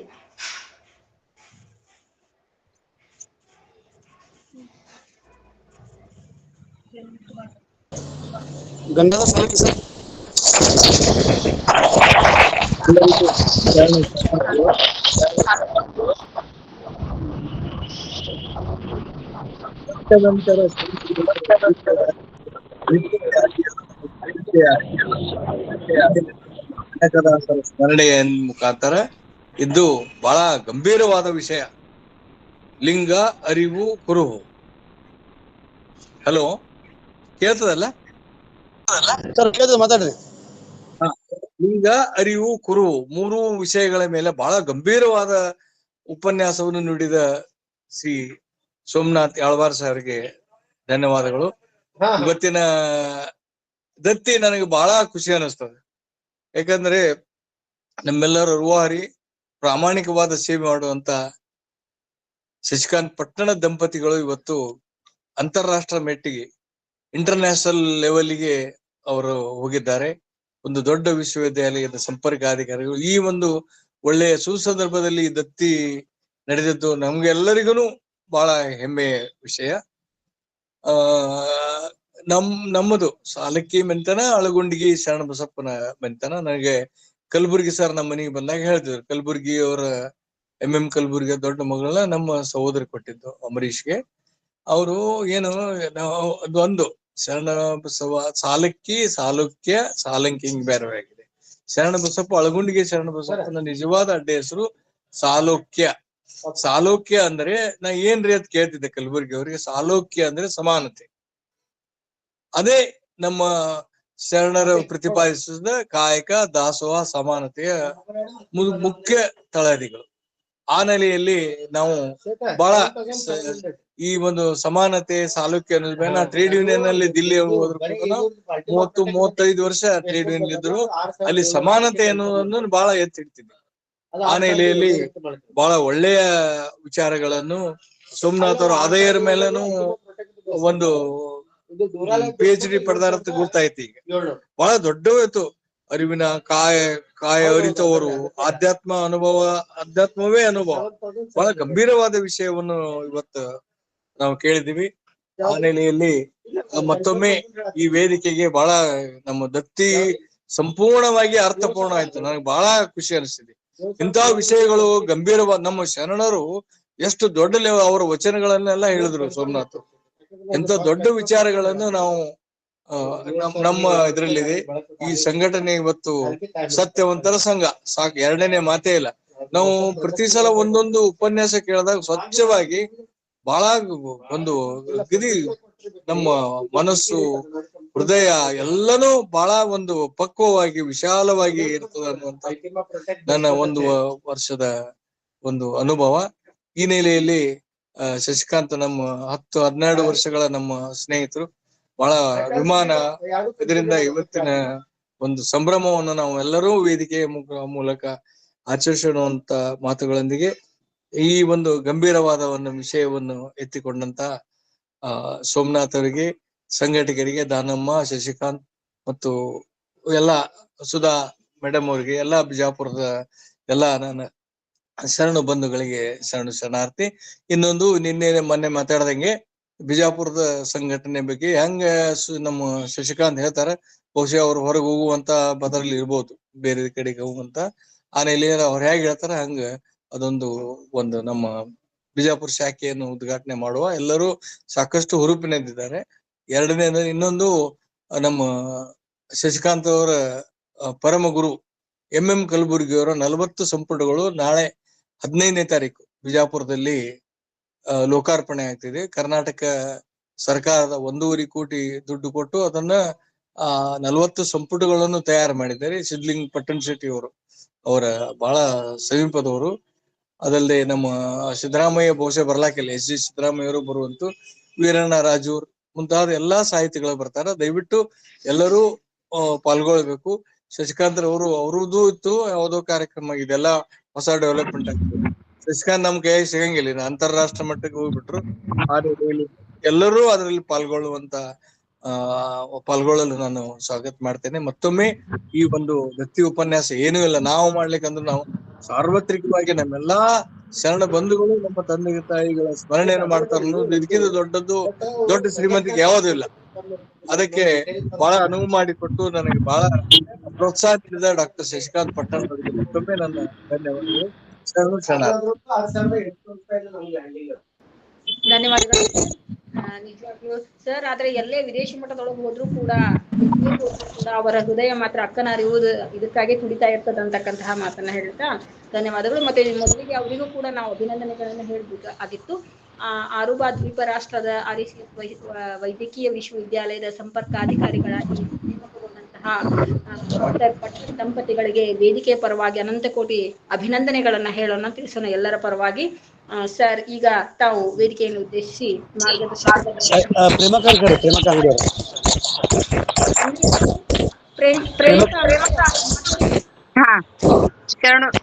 ಶರಣಾರ್ಥಿಗಳು ಸರ್ವರಿಗೂ. ಅಣ್ಣವರು ಯಾಳವಾರ ಅಣ್ಣವರು ಬಹಳ ಅದ್ಭುತವಾಗಿರತಕ್ಕಂಥ ನಮಗ ಆ ಲಿಂಗಾಂಗ ಸಾಮರಸ್ಯವನ್ನ ಬಹಳ ಲಕ್ಷ್ಯ ಕೊಟ್ಟು ಕೇಳಿದಾಗ ಅದು ಸಾಮರಸ್ಯನ ನಮಗಾಗಿತ್ತು ಅಂತ ಆನಂದಿಸಿದೆ.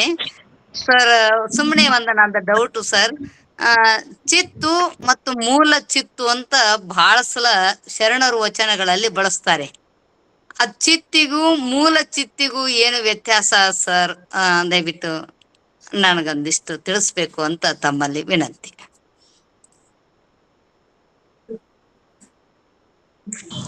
ಯಾವ ಸರ್? ಚಿತ್ತು ಅದು ಅರಿವು ಅಂತ ಅವ್ರಿಗೆ ಹೇಳಿದ್ರು. ಆದ್ರೆ ಒಂದು ಸಲ ಚಿತ್ತು ಅಂತ ಬಳಸ್ತಾರೆ ವಚನಗಳಲ್ಲಿ, ಒಂದು ಸಲ ಮೂಲ ಚಿತ್ತು ಅಂತ ಬಳಸ್ತಾರೆ. ಅವೆರಡಕ್ಕೂ ಏನಾದ್ರು ವ್ಯತ್ಯಾಸ ಅದೇನಂತ ಸರ್ಗೆ ಅವ್ರದ್ದು ಮೊಬೈಲ್ ಟೆಕ್ನಿಕಲಿ ಪ್ರಾಬ್ಲಮ್ ಇದೆ. ಆ ವಿಷಯದ ಬಹುಶಃ ಅರ್ಥ ನಿಮಗೆ ಗೊತ್ತಿದೆ, ಇನ್ನೊಬ್ಬರಿಗೆ ಗೊತ್ತಾಗ್ಲಿ ಅನ್ನೋ ಉದ್ದೇಶದಿಂದ ನೀವು ಕೇಳಿದಿರಿ. ಚಿತ್ತ, ಮೂಲ ಚಿತ್ತ, ಅರಿವು ಎಲ್ಲವೂ ಕೂಡ ಒಂದೇ ಅರ್ಥದ ಮೂರ ಬೇರೆ ಬೇರೆ ಪಾರಿಭಾಷಿಕ ಪದಗಳು ಅಂತ ನನಗ ಅನಿಸ್ತತಿ. ಅದಕ್ಕೆ ಅದನ್ನ ವಿಭಿನ್ನವಾಗಿ ನೋಡ್ಲಾರ್ದ ಮೂಲ ಚಿತ್ತು ಇದು ಶಿವನ ಪರಿಕಲ್ಪನೆ, ಅದನ್ನ ಮಾಡ್ತಕ್ಕಂಥದ್ದು. ಚಿತ್ತು ಅಂತಕ್ಕಂಥ ವ್ಯಾವಹಾರಿಕ ಭಾಷೆ ಒಳಗ, ಅರಿವು ಅಂತಕ್ಕಂಥದ್ದು ಇದು ಸಂಬಂಧಿಸಿರ್ತಕ್ಕಂಥ ರೀತಿ ಅಂತಕ್ಕಂಥ. ಆಮೇಲೆ ಇದು ನಿಮ್ಮ ಬಹುಶಃ ಪ್ರಶ್ನೆಗೆ ಅರ್ಥ. ನಾನು ಈಗ ಇವರಿಗೆ ಗಂಗಾಧರ ಸಾಲಕ್ಕಿಯವರು ಮತ್ತು ನಮ್ಮ ಯಾಳ್ವಾರ್ ಸರ್, ನಿಜವಾಗಿಯೂ ಯಾಳ್ವಾರ್ ಸರ್ ಸುಮಾರು ಒಂದು ಆರಂಭದ ಒಂದು 10-15 ನಿಮಿಷ ಒಂದು ತಾಂತ್ರಿಕ ದೋಷದಿಂದ ತೊಂದರೆ ಉಂಟಾದರೂ ಕೂಡ ಅವ್ರು ಮಾತನಾಡ್ತಕ್ಕಂಥ ಉಪನ್ಯಾಸ ಪ್ರಾಯಶಃ ಇವತ್ತು ಯಾವುದೇ ಒಬ್ಬ ಅನುಭಾವಿ, ನಾನು ಅಧ್ಯಾತ್ಮ ಜೀವಿ ಅಥವಾ ಅನ್ನಂಗಿಲ್ಲ, ಅನುಭಾವಿ ಅಂತಕ್ಕಂಥದ್ದು ಆಗಿಲ್ಲ. ಯಾವ ಸ್ವಾಮಿಗಳು, ಮಠಾಧೀಶರು, ಶಿವಯೋಗ ಸಾಧಕರು ಏನೇನು ಹೇಳ್ತಾರಲ್ಲ ಅವೆಲ್ಲವುಗಳನ್ನು ಒಂದು ಬದಿಗಿಟ್ಟು ಪ್ರೊಫೆಸರ್ ಸೋಮನಾಥ್ ಯಾಳ್ವಾರ್ ಅವರು ಶರಣರ ನಿಜವಾದ ಪರಿಕಲ್ಪನೆ ಲಿಂಗವನ್ನು ಇಟ್ಟು ಹೇಳಿದರು. ನನಗೆ ಐನ್ಸ್ಟೀನ್ ಒಂದು ಮಾತು ನೆನಪಾಗ್ತದೆ, ಎನರ್ಜಿ ಇಸ್ ನೈದರ್ ಕ್ರಿಯೇಟೆಡ್ ನಾರ್ ಲಾಸ್ಟ್ ಅಂತಾರೆ. ಅದಕ್ಕೆ ಲಿಂಗ ಅಂತಕ್ಕಂಥದ್ದು ಒಂದು ಶಕ್ತಿ, ಅದು ಪರಿವರ್ತನೆಯ ಸಾಕಾರ ಸ್ವರೂಪ. ಇದು ಕಳೆದೂ ಹೋಗೋದಿಲ್ಲ, ಹುಟ್ಟು ಹಾಕೋದಿಲ್ಲ ಅಂತಕ್ಕಂಥದ್ದು. ಲಿಂಗ ಅವರು ಒಂದು ಆರಂಭದೊಳಗೆ ಹೇಳಿದರು, ಸ್ಥಾವರ ಲಿಂಗವ ಪೂಜಿಸಿ ಶಿವ ಸಾಧಕರಾದರು, ಶಿವಭಕ್ತರಾದರು. ಆದ್ರೆ ಇಷ್ಟಲಿಂಗ ಸಾಧಕರು ಶಿವನಂತಾರ ಅಂತಕ್ಕಂಥ.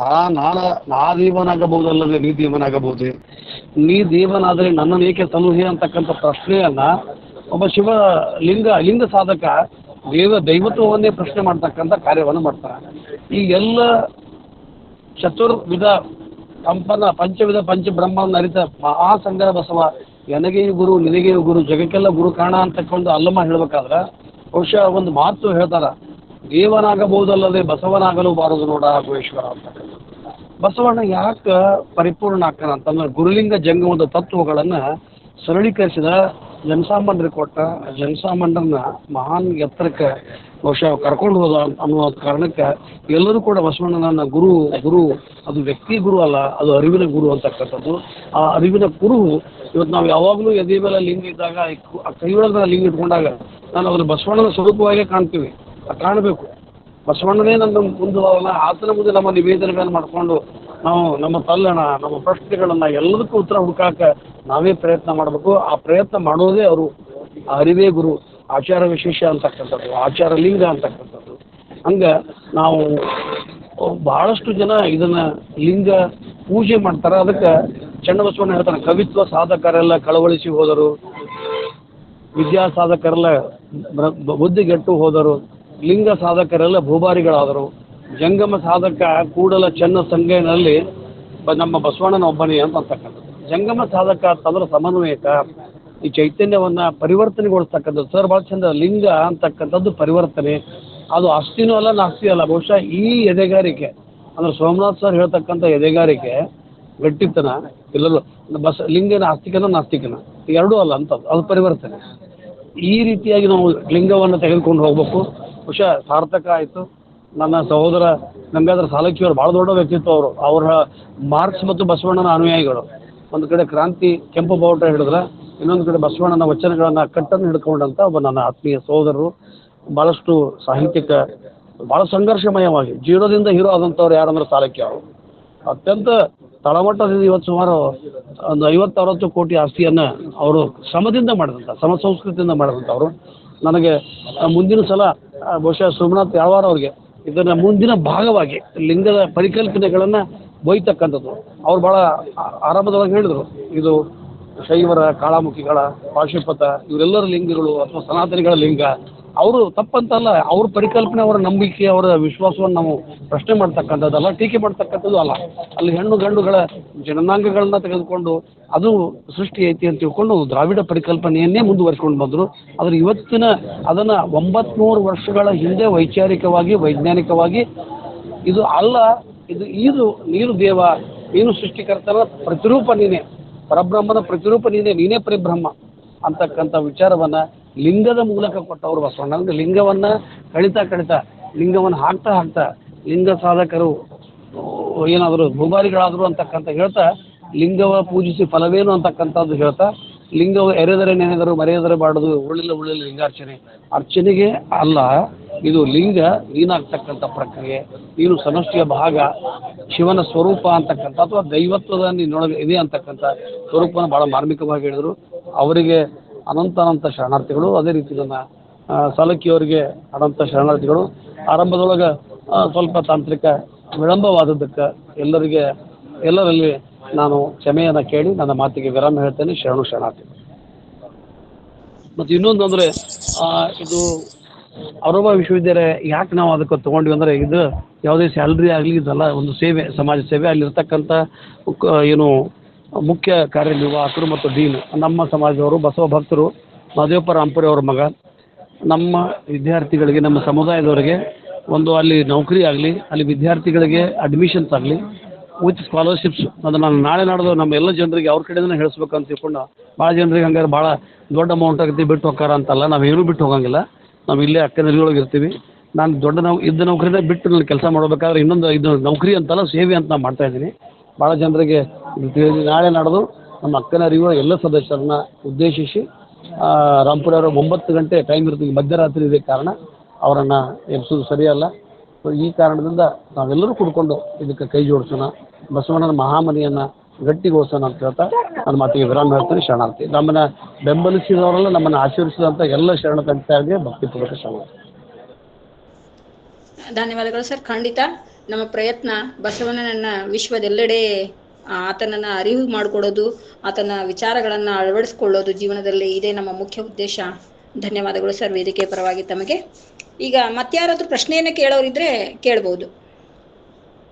ಲಿಂಗ ಅರಿವಿನ ಈ ವಿಚಾರವಾಗಿ ಏನಾದ್ರೂ ಪ್ರಶ್ನೆಗಳಿದ್ರೆ ಕೇಳ್ಬೋದು. ಧನ್ಯವಾದಗಳು. ಇವತ್ತಿನ ಈ ಒಂದು ಕಾರ್ಯಕ್ರಮದಲ್ಲಿ ಮುಖ್ಯವಾಗಿ ಕಾರ್ಯಕ್ರಮದ ಕೇಂದ್ರ ಬಿಂದುವಾದಂತಹ ಡಾಕ್ಟರ್ ಶಶಿಕಾಂತ್ ಪಾಟನ್ ಸರ್ ಅವರಿಗೆ ಈ ಒಂದು ವೇದಿಕೆಯ ಪರವಾಗಿ ಅವರಿಗೆ ಅನಂತ ಕೋಟಿ ಶರಣಾರ್ಥಿಗಳನ್ನ ಹೇಳ್ತಾ ಇದ್ದೇನೆ. ಹಾಗೇನೆ ಇವತ್ತಿನ ಕಾರ್ಯಕ್ರಮದಲ್ಲಿ ಅನುಭವವನ್ನು ನೀಡಿದಂತಹ, ಉತ್ತಮವಾದಂತಹ ವಿಚಾರಕ್ಕೆ ಉತ್ತಮವಾದಂತಹ ಅನುಭವವನ್ನು ನೀಡಿದಂತಹ ಡಾಕ್ಟರ್ ಸೋಮನಾಥ್ ಯಾಳ್ವಾರ್, ವಿಶ್ರಾಂತ ಪ್ರಾಧ್ಯಾಪಕರು, ಸರ್ಕಾರಿ ಪದವಿ ಕಾಲೇಜು ಹುಮ್ನಾಬಾದ್ ಬೀದರ್, ಇವರಿಗೂ ಕೂಡ ವೇದಿಕೆ ಪರವಾಗಿ ಅನಂತ ಕೋಟಿ ಶರಣಾರ್ಥಿಗಳು. ಜೊತೆಗೆ ಇವತ್ತಿನ ದತ್ತಿ ದಾಸೋಹಿಗಳಾದಂತಹ ಶರಣ ಗಂಗಾಧರ್ ಸಾಲಕ್ಕೆ, ವಿಜಯಪುರ್, ಇವರಿಗೂ ಕೂಡ ಈ ಒಂದು ಕಾರ್ಯಕ್ರಮದ ಪರವಾಗಿ ಅನಂತ ಕೋಟಿ ಶರಣಾರ್ಥಿಗಳು. ಕಾರ್ಯಕ್ರಮವನ್ನ ವಚನ ಪ್ರಾರ್ಥನೆಯೊಂದಿಗೆ ಶುಭ ಕೋರಿ ಪ್ರಾರಂಭಿಸಿದಂತಹ ಶರಣ ಮೃತ್ಯುಂಜಯ ಶೆಟ್ಟರ್ ಅವರಿಗೂ ಕೂಡ ವೇದಿಕೆಯ ಪರವಾಗಿ ಅನಂತ ಕೋಟಿ ಶರಣಾರ್ಥಿಗಳನ್ನ ಹೇಳ್ತಾ, ಇವತ್ತಿನ ಸಂಯೋಜಕರಾದಂತಹ ಶಶಿಕಾಂತ್ ಪಟ್ಟಣ್ ಸರ್, ರುದ್ರಮೂರ್ತಿ ಪ್ರಭು ಸರ್, ಕುಮಾರ್ ರಾಜಣ್ಣ ಸರ್, ಇವರೆಲ್ಲರಿಗೂ ಕೂಡ, ಜೊತೆಗೆ ವೇದಿಕೆಯಲ್ಲಿ ಸಾಕಷ್ಟು ಜನ ಹಿರಿಯರಿದ್ದಾರೆ, ಅವರೆಲ್ಲರಿಗೂ ಕೂಡ ವೇದಿಕೆ ಪರವಾಗಿ, ಜೊತೆಗೆ ಭಾಗವಹಿಸಿದಂತಹ ನಾಡಿನ ಸಮಸ್ತ ಶರಣೆಯರಿಗೆ ವೇದಿಕೆ ಪರವಾಗಿ ಅನಂತ ಕೋಟಿ ಶರಣಾರ್ಥಿಗಳನ್ನ ಹೇಳಲಿಕ್ಕೆ ಇಷ್ಟಪಡ್ತಾ ಇದ್ದೇನೆ. ಜೊತೆಗೆ ಕೊನೆಯದಾಗಿ ವಚನ ಮಂಗಳವನ್ನ ಕೂಡ ನಾನೇ ಹೇಳಬೇಕು ಅಂತ ಹಾಡಲಿಕ್ಕೆ ಪ್ರಯತ್ನವನ್ನ ಮಾಡ್ತಾ ಇದ್ದೇನೆ. ಜೊತೆಗೆ ಮುಖ್ಯವಾಗಿ ಇವತ್ತು ಅರಿವಿನ ಬಗ್ಗೆ ಬಹಳಷ್ಟು ವಿಚಾರಗಳನ್ನ ಚರ್ಚಿಸಿದಂಗೆ ನಾನು ಮುಕ್ತಾಯಕ್ಕನವರ ಒಂದು ಅರಿವಿನ ಕುರಿತಾಗಿ ಹೇಳಿದಂತಹ ಒಂದು ವಚನವನ್ನೇ ಹಾಡಲಿಕ್ಕೆ ಪ್ರಯತ್ನಿಸ್ತೇನೆ. ತನ್ನ ತಾನರಿದವಂಗೆ ಅರಿವೇ ಗುರು, ತನ್ನ ತಾನರಿದವಂಗೆ ಅರಿವೇ ಗುರು, ಅರಿವರಿತು ಮರೆವು ನಷ್ಟವಾದಲ್ಲಿ, ಅರಿವರಿತು ಮರೆವು ನಷ್ಟವಾದಲ್ಲಿ, ದೃಷ್ಟ ನಷ್ಟವೇ ಗುರು ಗುರು ಗುರು, ತನ್ನ ತಾನರಿದವಂಗೆ ಅರಿವೇ ಗುರು, ತನ್ನ ತಾನರಿದವಂಗೆ ಅರಿವೇ ಗುರು, ಅರಿವೇ ಗುರು, ಅರಿವೇ ಗುರು. ದೃಷ್ಟ ನಷ್ಟ ಗುರುತಾನಾದಲ್ಲಿ ಮುಟ್ಟಿ ತೋರುವವರಿಲ್ಲದಡೇನೋ, ದೃಷ್ಟ ನಷ್ಟ ಗುರುತಾನಾದಲ್ಲಿ ಮುಟ್ಟಿ ತೋರುವವರಿಲ್ಲದಡೇನೋ, ಸಹಜವ ನೆಲೆಗೊಳಿಸುವ ನಿರ್ಣಯ ನಿಷ್ಪತಿಯೇ ಗುರು ನೋಡ, ಗುರು ನೋಡ, ತಿಳಿಗೊಳಿಸುವ ನಿರ್ಣಯ ನಿಷ್ಪತಿಯೇ ಗುರು ನೋಡ ಗುರು ನೋಡ. ತನ್ನ ತಾನರಿದವಂಗೆ ಅರಿವೇ ಗುರು, ತನ್ನ ತಾನರಿದವಂಗೆ ಅರಿವೇ ಗುರು, ಅರಿವೇ ಗುರು. ಗುರು ತಾನಾದೊಡು ಗುರುವಿಡಿದಿರಬೇಕು ಎನ್ನ ಅಜಗಣ್ಣನಂತೆ, ಎನ್ನ ಅಜಗಣ್ಣನಂತೆ. ಗುರು ತಾನಾದೊಡು ಗುರುವಿಡಿದಿರಬೇಕು ಎನ್ನ ಅಜಗಣ್ಣನಂತೆ, ಎನ್ನ ಅಜಗಣ್ಣನಂತೆ. ಗುರು ತಾನಾದೊಡು ಗುರುವಿಡಿದಿರಬೇಕು, ಗುರು ತಾನಾದೊಡು ಗುರುವಿಡಿದಿರಬೇಕು ಎನ್ನ ಅಜಗಣ್ಣನಂತೆ, ಎನ್ನ ಅಜಗಣ್ಣನಂತೆ. ತನ್ನ ತಾನರಿದವಂಗೆ ಅರಿವೇ ಗುರು, ತನ್ನ ತಾನರಿದವಂಗೆ ಅರಿವೇ ಗುರು. ಅರಿವರಿತು ಮರೆವು ನಷ್ಟವಾದಲ್ಲಿ, ಅರಿವರಿತು ಮರೆವು ನಷ್ಟವಾದಲ್ಲಿ ದೃಷ್ಟ ನಷ್ಟವೇ ಗುರು, ಗುರು ಗುರು. ತನ್ನ ತಾನರಿದವಂಗೆ ಅರಿವೇ ಗುರು, ಅರಿವೇ ಗುರು, ಅರಿವೇ ಗುರು. ಧನ್ಯವಾದಗಳೊಂದಿಗೆ ಇವತ್ತಿಗೆ ಈ ಕಾರ್ಯಕ್ರಮ ಇಲ್ಲಿಗೆ ಮುಕ್ತಾಯವಾಗ್ತದೆ. ಮತ್ತೆ ಮುಂದಿನ ಶನಿವಾರ ಮತ್ತು ರವಿವಾರ ದಿನದಂದು ತಾವು ಹೆಚ್ಚಿನ ಸಂಖ್ಯೆಯಲ್ಲಿ ಈ ಗೂಗಲ್ ಮೀಟ್ ಅಲ್ಲಿ ಭಾಗವಹಿಸಬೇಕು ಮತ್ತು ವಚನ ಅಧ್ಯಯನ ವೇದಿಕೆಯನ್ನ ಸಬ್ಸ್ಕ್ರೈಬ್ ಮಾಡ್ಕೊಳ್ಳಿ ಮತ್ತು ಲೈಕ್ ಮಾಡಿ, ಶೇರ್ ಮಾಡಿ ಅಂತ ಹೇಳ್ತಾ ಅವಕಾಶಕ್ಕೆ ವಂದಿಸುತ್ತಾ ಎಲ್ಲರಿಗೂ ಶರಣು ಶರಣಾರ್ಥಿಗಳು. ಧನ್ಯವಾದಗಳು. ಸರ್ವರಿಗೂ ಭಕ್ತಿಯ ಶರಣು ಶರಣಾರ್ಥಿ.